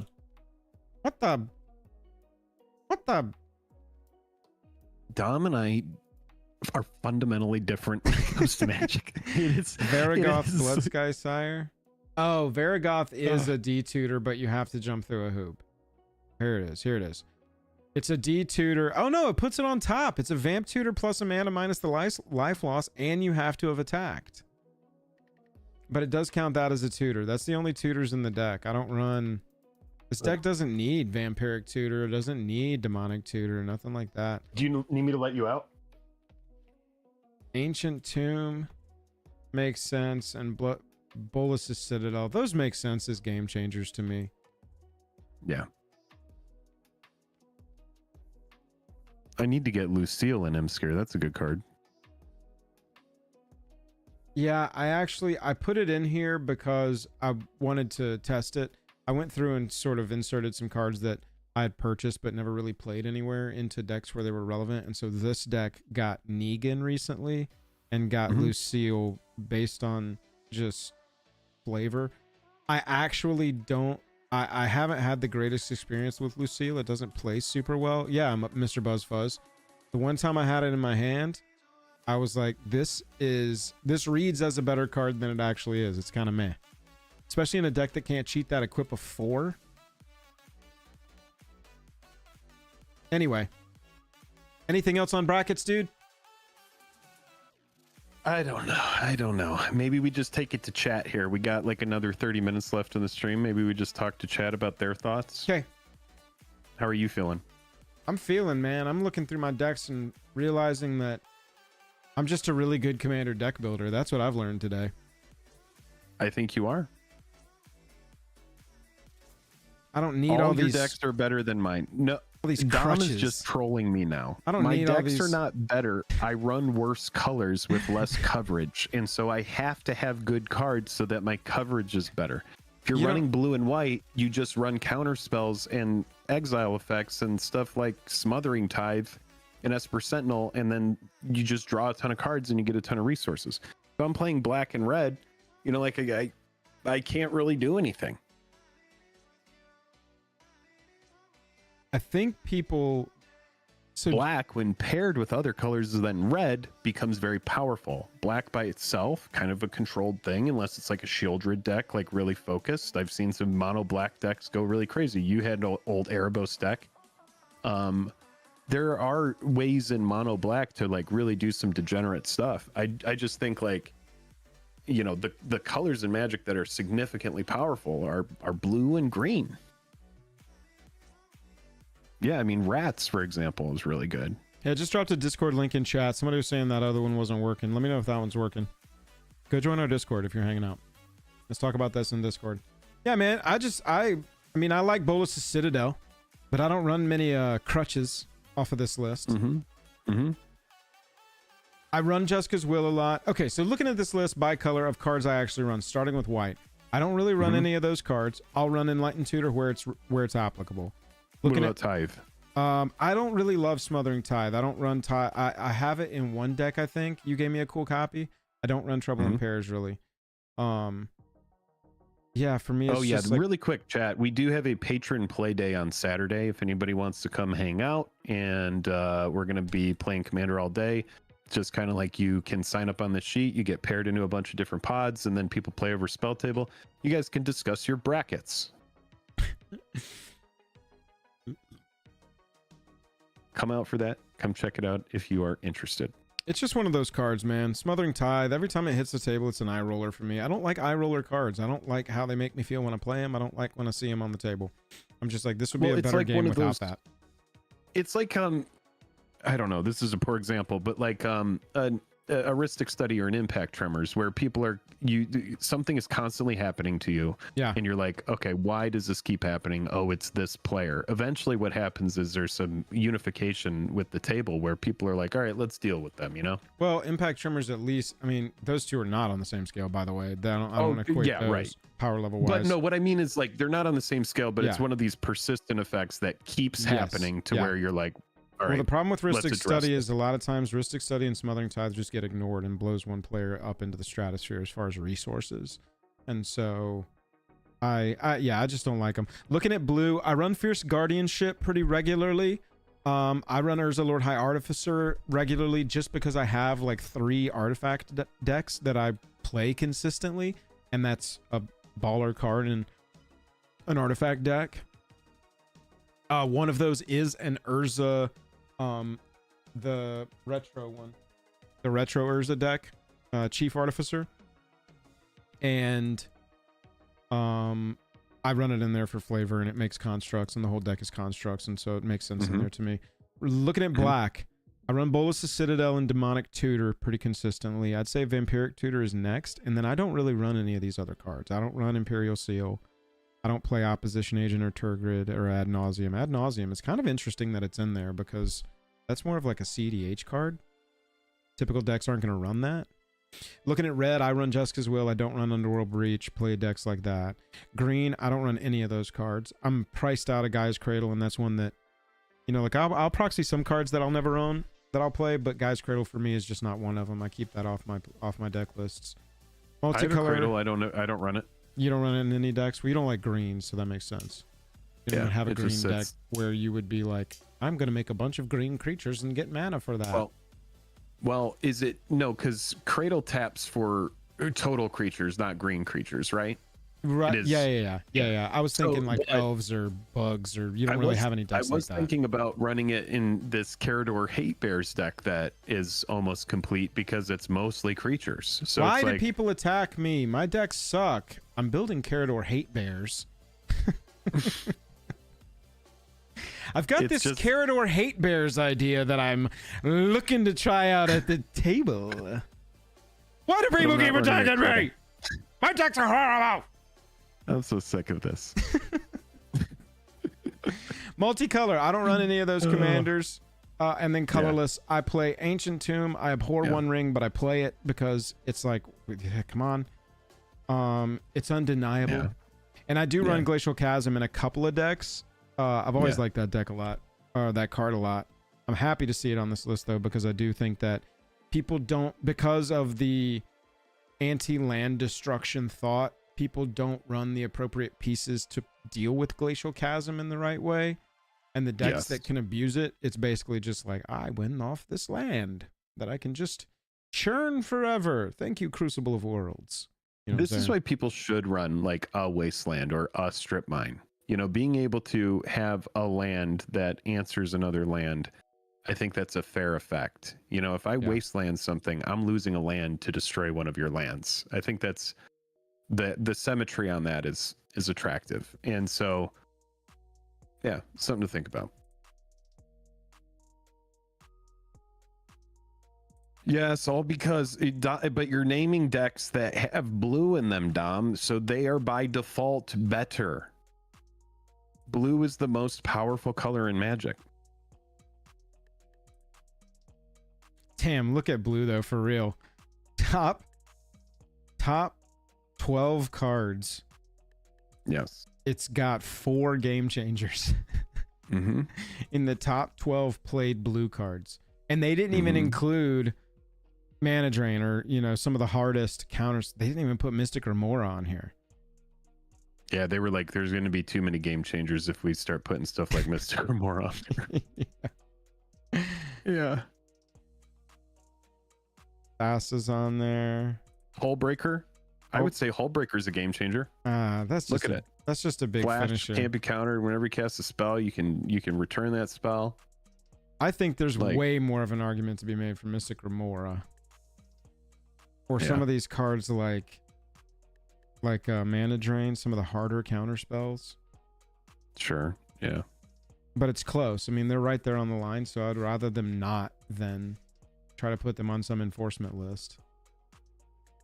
Because more hands off is kind of across the board, I think, a better approach with this. It's just a really tough thing to police. It's a tough thing to police. Where's Necropotence? Not on the list. Necropotence not on here as a game changer.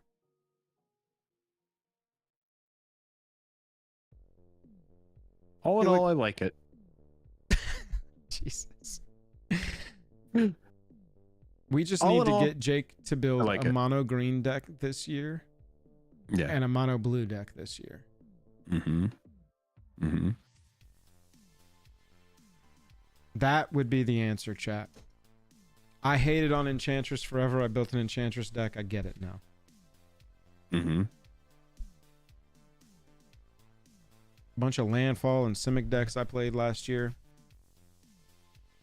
None of them are bracket 4. Not active. Okay, here we go. My most powerful inactive deck is that Melik deck. That we got to figure that one out because somebody said you can manually reset them. More.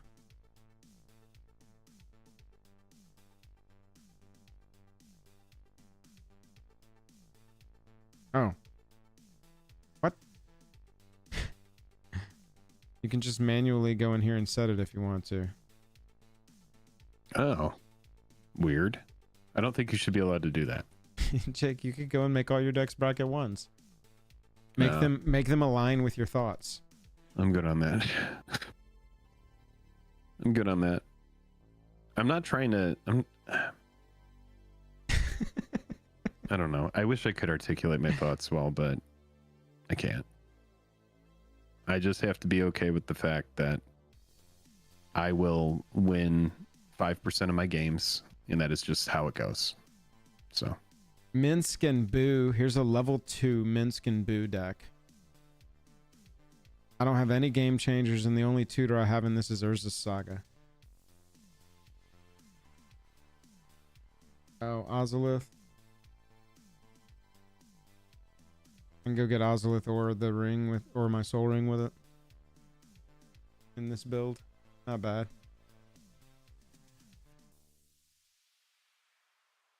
This has got Kiki Jiki. Hmm? It does not run. Oh no, I've got Kiki Jiki and Zealous Conscripts in here. That's crazy. So this can run. Wait, let's look at these brackets. No 2-card infinite combos. So there's a little bit of self-policing that's got to be done in here, in your Moxfield lists, chat, because the level 2 experience does not allow for 2-card infinite combos. And my Minsk and Boo. Okay, so that's just a good note. Just like don't take what was automatically assigned to your deck at face value, because there are things in here for which they cannot make exceptions. Like, this is a very definite 2-card winning combo in this deck: Kiki Jiki and Zealous Conscripts. All I have to do is get them both on the battlefield. And so that automatically pushes me up to a 3. What would you, did they say what late game infinite combos means? Infinite. Okay, here we go. Deck building. No. Oh, well, hang on. Don't. No intentional 2-card infinite combos or mass land denial. Okay, these decks should generally not have any 2-card infinite combos that can happen cheaply and in about the first 6 or so turns of the game. But it's possible the long game could end with one being deployed, even out of nowhere. So, this one being a 10-mana combo, I guess applies it. I would say applies it to that. Because to get this done in the same turn, even though I'm in green, to get this done in one turn out of nowhere, so to speak, without broadcasting it, I would need access to 10 mana with 4 of it being red. Would y'all consider this late game enough to qualify? Yeah, so I believe this deck should be a bracket 3 just by merit of it does have one infinite 2-card combo, even though it's a 10-mana combo.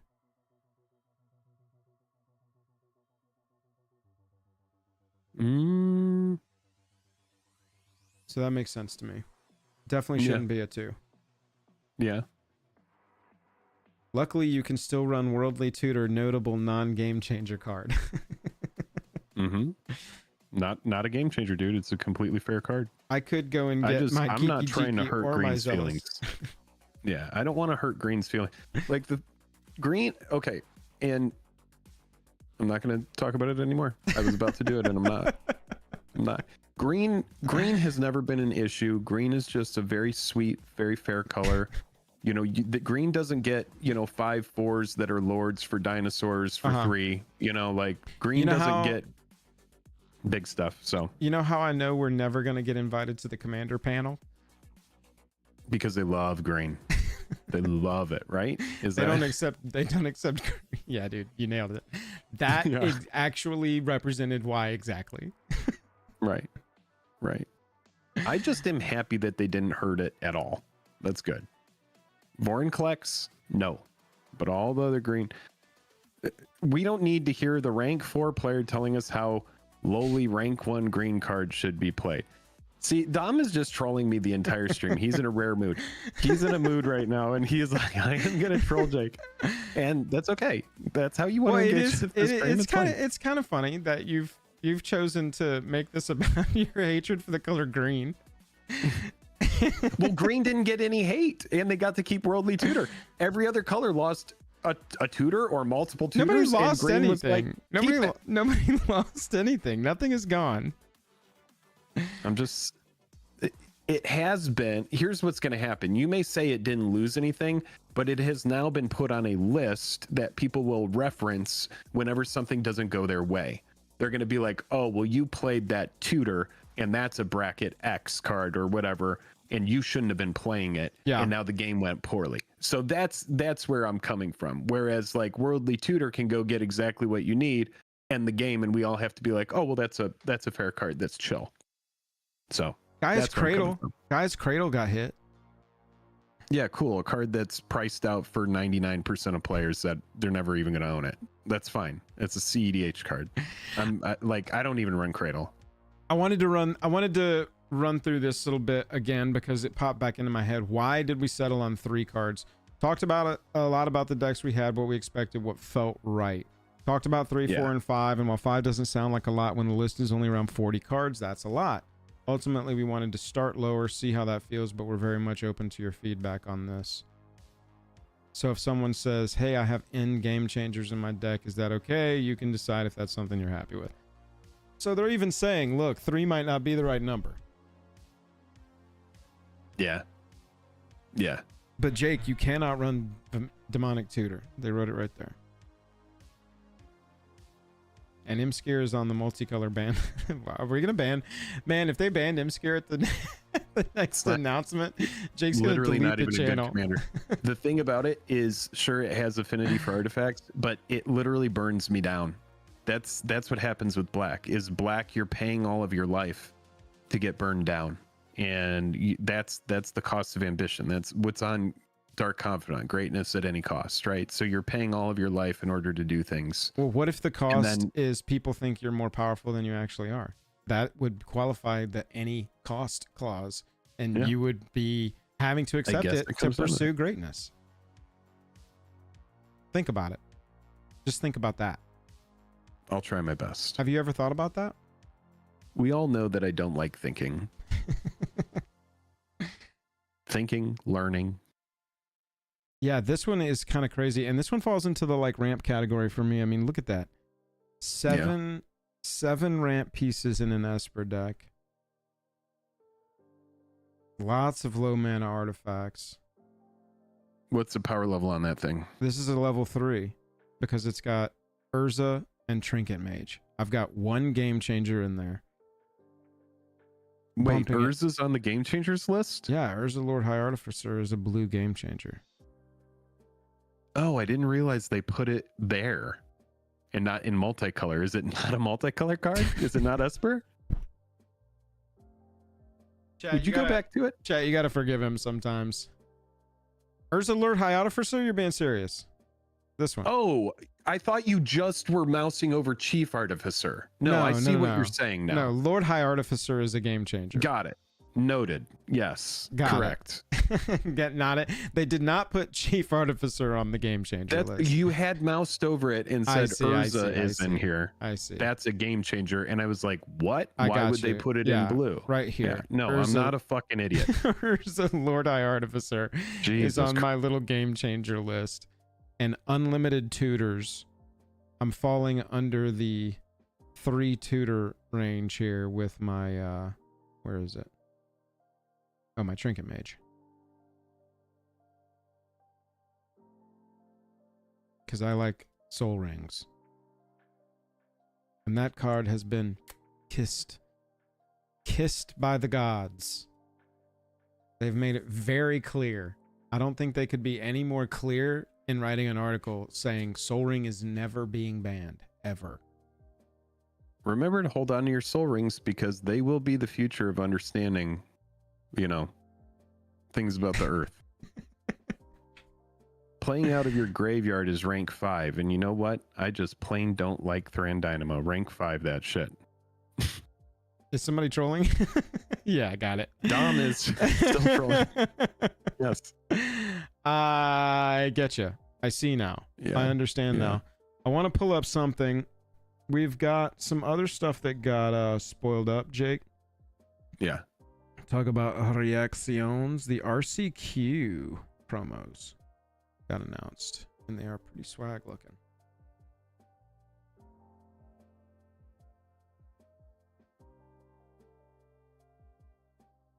Oh, cool. I like that. I like the art on that. Chat. New RCQs for the round running from April to July. Prosperous Innkeeper. Looking sort of like... This reminds me... You remember the layer, Jake, that we got where... What was the name of the company that had the, like, weird... We're going to push the limits. This card has a peelable sticker. What was that layer? You know what I'm talking about? It was like a plains... It was Mischief. Yes, Mischief. This card, Prosperous Innkeeper, reminds me of the Mischief drop. It looks like a Magic card, but it also looks nothing like a Magic card. It's very interesting.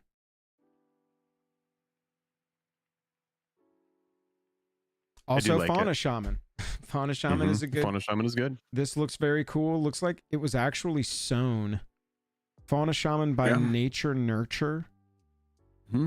That's a very cool one. I'd love to see a in process of that one because it looks like a sewn piece, an embroidered piece that's then a photo. It's a good bracket 1 card there that goes to tutor up exactly what you need. Not bad. This Living End looks kind of insane. This is, you've got your Living Death, but a sort of suspended version of that. Nathan Jurevicius? That's a name. Cool promo Living End here that you can get for participating. Pretty sweet. I'm a fan. All participants in Drew the with spring. the $2 super chat says, remember when Alice Norn mother hate was real? Oh yeah. Thank you for the super chat. We appreciate you. Also got a participation non-foil Sword of Forge and Frontier. Oh, that's sick. And then top Loving the art 128. on that. Top 128 will get the traditional foil copy. And then top 8 gets the Pro Tour Las Vegas invites. That's cool. in the Magic Spotlight Dragons from for that one I like weekend that in sword April. a lot. That extended sword is sick. Yeah, it is a cool looking version. Garrick Wildspeaker, OG Garrick. It's tight. Indianapolis Magic Spotlight Secret Lair participants. Top 128 get foils. I still like that card. I really do. Absolutely. Just like, yeah, that's a wholesome green card right there. Definitely Takes me a back. wholesome green card. Yeah. Pretty sweet RCQ promos here. Nothing insanely playable. Nothing like ubiquitously playable. Sword of Forge and Frontier, I think, is probably closest. Prosperous Innkeeper gets played in a lot of ETB decks. Fauna Shaman's more of a casual card, but still played as well. Those are pretty cool. Yeah, those are sick. Those are neat. Well, we should talk about our thoughts on the brackets. How do you feel, Joel? We've talked a lot about them. Where are you on these? They make sense to me. It all tracks for me. I think that there's going to be a discussion that needs to be had about deck synergy, how to quantify deck synergy. I don't know if that's possible. I don't know what you do for that. I think you have to encourage people to self-assess and be like, when you sit down at, level 2 tables with your Bumbleflower level 2 deck, does it crush? Does it feel more like an upgraded experience? Does it feel more like a top level experience? Yeah. But at the end of the day, this whole system is not for my usual experience. To your point, I play Commander with people I know way more than people I don't know. And I'm going into that with a certain amount of, I don't care what you play. Right. We're going to try and hate you off the table if you get too early of a lead. And if you just win some BS out of nowhere after we're like, are we doing infinites? I'm going to be cranked. And so for me, I doubt I'll ever really run into this system other than content creation wise. It's a good way to show off, tell the general power level of decks in videos and such. I don't see it being super relevant to me until we get to the bans unbans.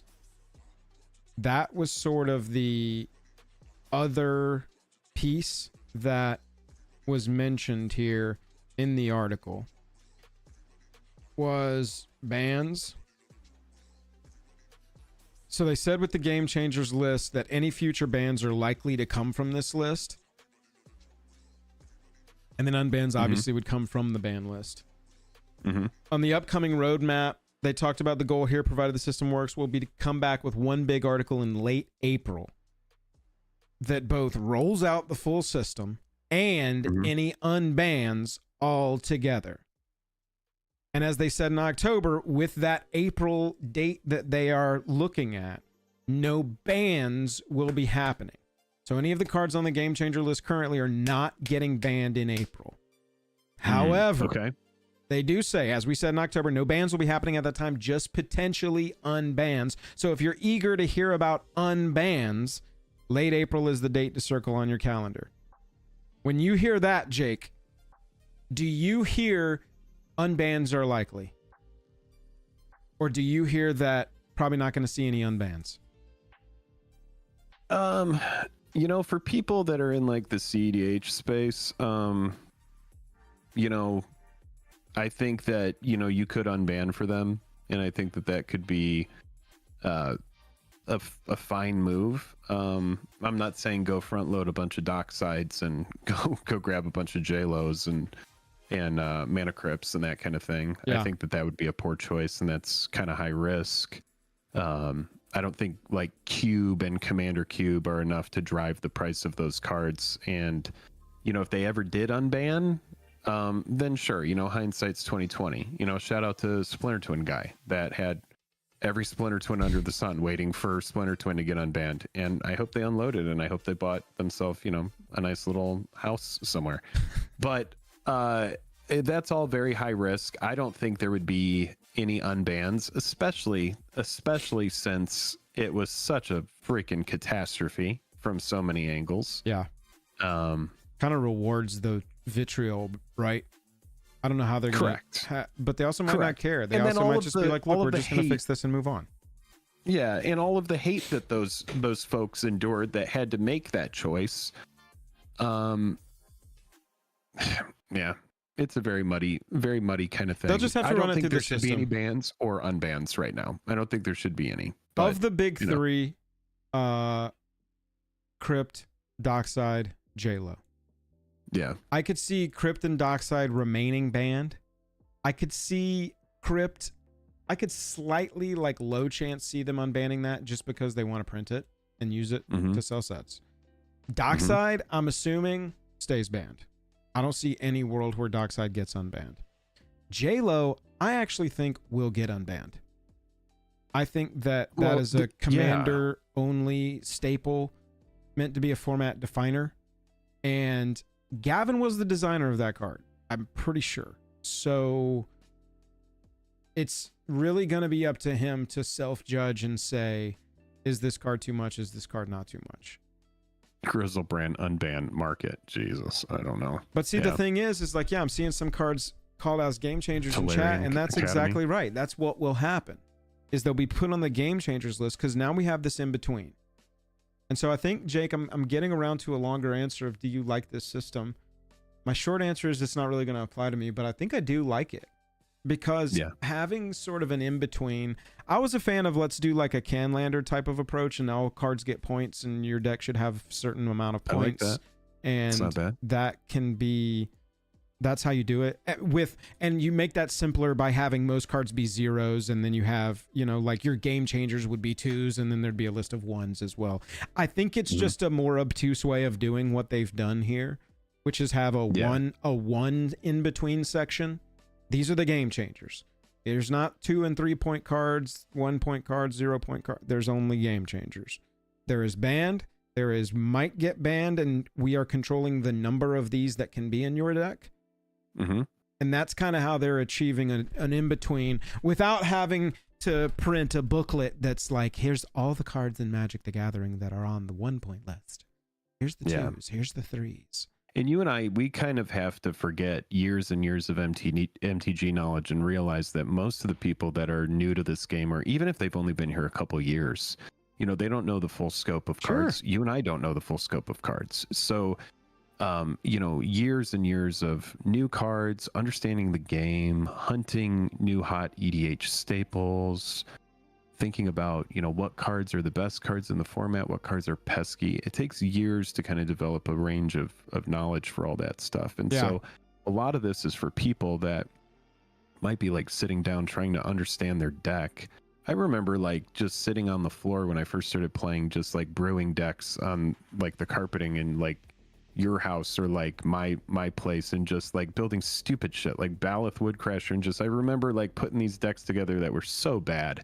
But that was some of the most fun I ever had playing Magic. And I think this is like for people that, you know, need to be able to have a quick reference and look at something, who maybe don't have, you know, a defined play group, or don't have a, you know, a regular pod that they play with, or kitchen table or whatever.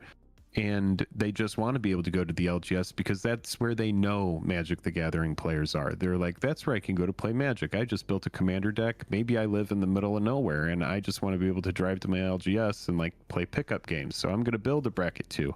a bracket 3 and a bracket 4, and hopefully people there are able to sit down with me and play one of those. Yeah, I'm going to take everything I said today, and I want everybody to take what I said with a grain of salt as well, because we have clearly defined pods. You know, we either have spell table that we can play in or regular people to play with, and just for the most part doesn't apply to us. I do think that there's going to be an element of, oh, well, you're playing with a game changer card, you know, and so it's like, all right, the win is cheapened because he played with a game changer card, you know, like, I don't think that anybody's trying to cheapen any wins. I think it's just about running decks into each other that are appropriately matched. And if anywhere between 1 and 3 game changers is acceptable as a middle of the pack deck, I think that's completely appropriate and doesn't cheapen anything. I just sat here and told you, I was like, dude, I run Bolus of Citadel in so many decks. I love that card. Yeah. I'll admit it wins me games. I'm not gonna stop running. I'm not gonna stop playing it, and I'm not gonna stop winning with it. And my wins are anything but cheap. I don't feel cheapened in any way by saying no, but that's what I'm saying is like Imskir, like for example, we talked a lot about this deck, but Imskir is a very fragile deck, right? Yeah. If it folds to a Vandal Blast, the entire thing is just an artifact shell. It's so easy to just absolutely hose that deck. And sure, I can play Imskir again and I can draw more cards, but it constantly drains my life. And a lot of the time, I'm not able to like answer certain things because I'm in black and red. That's just the nature of those colors. You know, when you play Dihada, you've got black and red, and then you add white in there, and that gives you a certain element of better coverage that my deck just simply doesn't have. And so me running like a couple tutors in there, it's necessary in order for me to be able to actually make the deck run. And sure, you could say, well, that's bad deck building, or, you know, like get good, scrub, whatever you want to say. But ultimately, it's like I actually feel like those cards are necessary in order for the deck to function. I think the provenance of this card is too powerful, or it's being overpowered. It's being overjudged as far as power level goes. I think the provenance is harder power leveling a card down than it is power leveling a card up. Because I was going to say, I honestly think that if you're going to Chicago and they're real about testing this in a non-trolly way, we are not encouraging trolls, we're not encouraging bad actors, but if they are actually trying to prove this system, the best thing that they could do is have people come to them with what are, by their metrics, rank 1 and rank 2 decks, but are actually insane, and have those play against each other and see what we can learn. And so I would say, if you are actually interested in helping them test this, I don't know what they're going to set up in Chicago to test this. They're like, yeah, we're going to test it there, but we don't really know. I mean, maybe they're going to be walking around and stuff. I feel like the best thing that they could get is people to go in there and try and poke holes in it with decks. Walk up with level 4 decks that are, like, to your point, Jake, you're saying my Imskir is being called a level 4 when it's actually a level 2 is the argument you're trying to make. They need decks. They need to go see decks like that. This is a 4, but it operates as a 2. What do we learn? This is a bunch of 2s that operate as 4s. What do we learn? I think that'd be the best thing for them, is for people to specifically build so that they can go and test. Again, not to go and be like, this, I'm proving that this system is fucked. You're trying to help the system learn information. Yes, because it has to do with what colors are combined as well, right? Because it's kind of like what you were talking about, synergy. It's like, how does red and black perform with white versus red and black with blue and it's Grixis versus red and black with green and it's Teamer, or excuse me, red and black with green and it's Jund. It really comes down to like the combination of colors that is really going to help define the power level more than just the cards. Like, I could make a mono black deck and pump it full of every freaking game changer in black, and it's probably going to be a pile of fucking garbage. And it'll be a bracket 4. Right, but that's what they're saying, is that it's not going to be a perfect system by any means. And I understand that. Yeah, you understand that. When I think you also need to give a little more credit to the people that have played against Imskir and judged it as harsh, because you're just like, oh, it's a baby little weakling deck that does nothing. But if it only ever did nothing, nobody would have it out for it. If it hadn't had some crushing ridiculously sprinting victories, nobody would be talking about Imskir as this, oh dude, that's definitely a 4. Well, that's the thing, is it hasn't had any of those victories like you're talking about, and the win percentage of it is very low. I think I've only won like 2 games with it ever. So what do you think is having people miss? Now we're into full therapy on your Imskir I think deck. it's politics. I think it's politicking against it. But and now also there's this reinforcement that because there are a couple spells like vampiric and demonic in here, that it's like busted. But I just don't think it is. I might be wrong, but yeah, I mean, I'm looking at it. It's definitely a pile of insanely strong cards, man. It's not like you're running some funny, silly stuff in here. You're like every mana rock that's arguable. there's a Wand of Wonder in there. Mystic yeah, I mean, but you could go through any deck and be like, that one card is bad. But it's about how they play together, which is again the whole point with the like mono green decks is, yeah, there's no game changers or anything in there. That deck is a 2 by all accounts, but I know that my mono green Lumra deck is not a 2, and so you just have to kind of self-assess. Sure. Yeah, that's true. Anyway, competing thoughts on the bracket system, chat. We'll see how it goes in Chicago. We'll be in Chicago, and I'm definitely taking my Bumbleflower deck now. Probably going to go in there and edit it a little bit to see if I can like even maybe power level it up while keeping it within a 2 or 3 bracket. And see what that does. Because I am interested in stress tests on this. I want it to work for them. I want it to work for the people who it needs to work for. And, you know, past that, we'll have to wait for a system to develop that helps Jake argue that Imskir is not as powerful as everybody thinks it is. Do you agree? I don't think that do you believe I'm ignoring the strengths of my deck and focusing on the pitfalls of what other pitfalls and what other colors have? You haven't said once that you have like 10 mana rocks in here, maybe even more. You haven't. I mean, you could have 8 mana easily on turn 3 in this deck.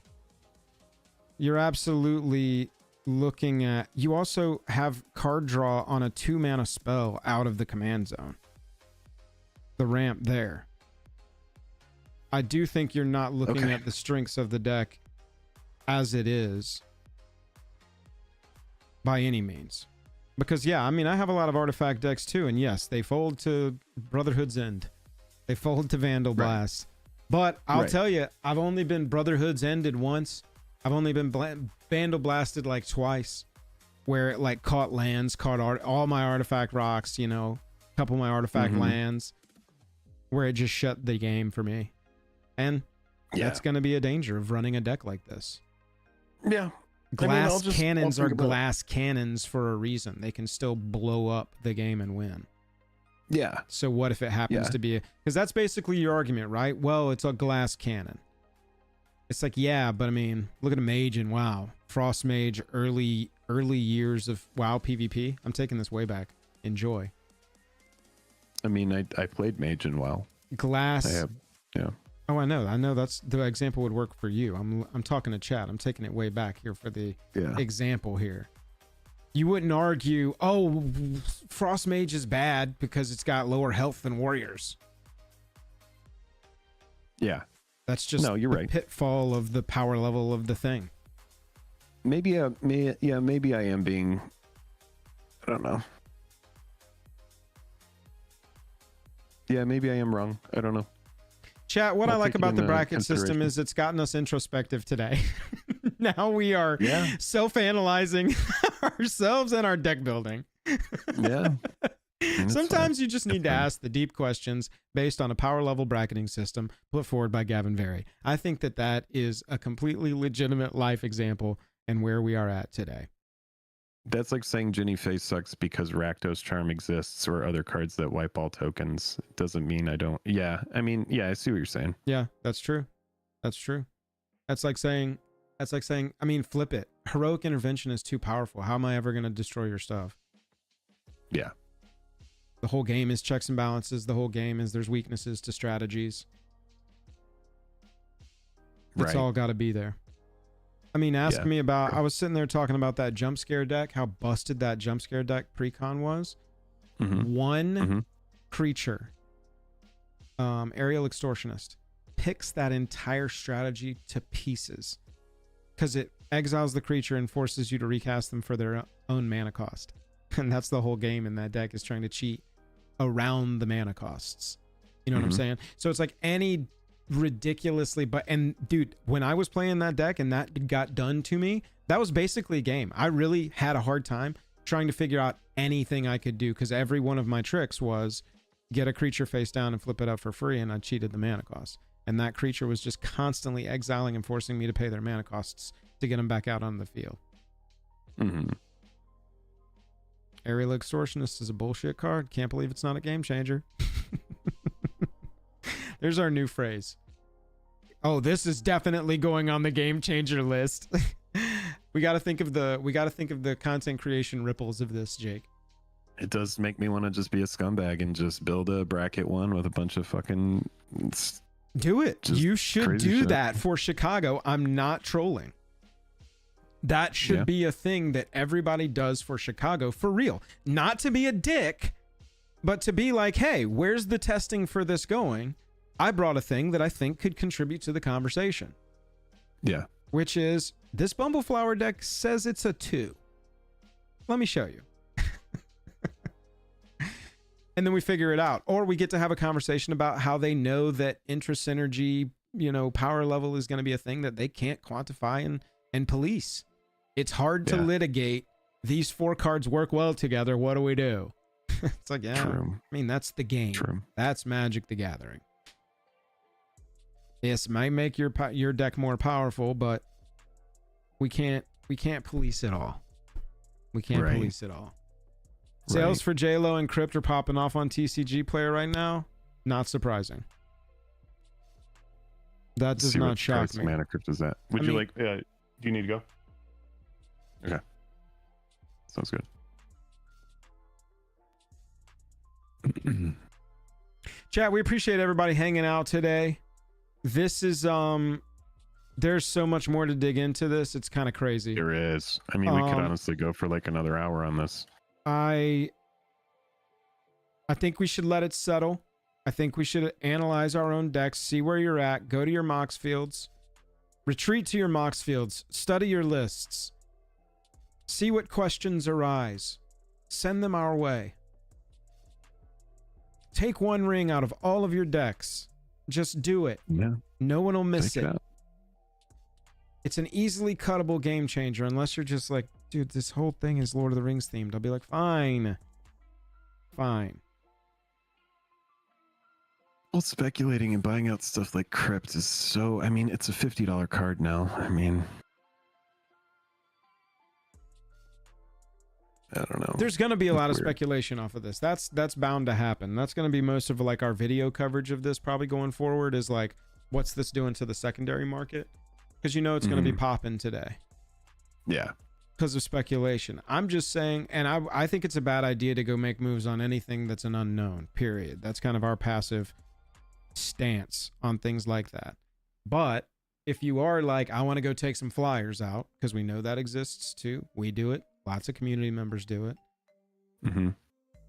My personal call would just be like, Dockside, no way it's coming off the ban list. Mana Crypt is like more no than yes, but it's on the maybe line. I think it's like 70-30. It's not going to get unbanned. And then JLo, I think, is actually the other direction. I think it's more like 60-40. It will get unbanned. Just because I don't know. I'm biased because I love that card. It meant a lot to me. It meant a lot to us. And so it's a stupid ban, dude. It's a card that it feels like it doesn't need to be banned. Explosive starts, but it's a brick later in the game, and it's just not very great. Yeah, it's an extra cast for your commander. It does nothing else. What I kind of like is you could just sacrifice it as fodder to the Radiant Lotus that just came out. It's kind of cool. I pulled one of those in my box, by the way. Did you? Yeah.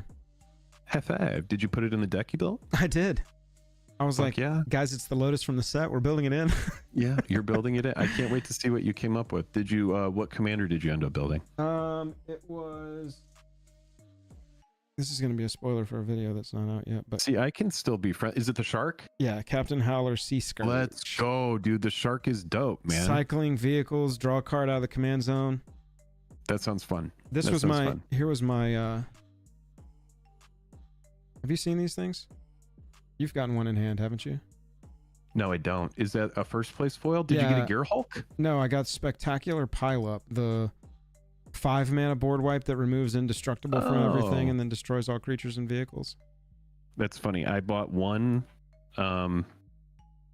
pack and I got this version of it. Oh, nice.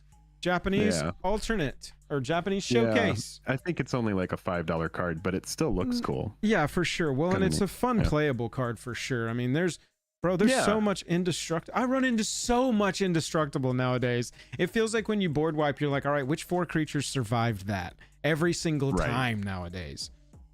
Right. And you can still, I like that it still allows the players to respond with their stupid little Tamiya's safekeeping and all of their, it's indestructible now. Sorry. You still get to do that. If you want to keep the stream going, I just need to let... No, that's it. Chat, we're done for the day. We appreciate you. We'll be covering this in videos and streams going forward. New video tomorrow. Catch y'all later. Love you, mean it. Hit that like button. Hit that subscribe button. Thank you all for hanging out. We appreciate y'all so much. And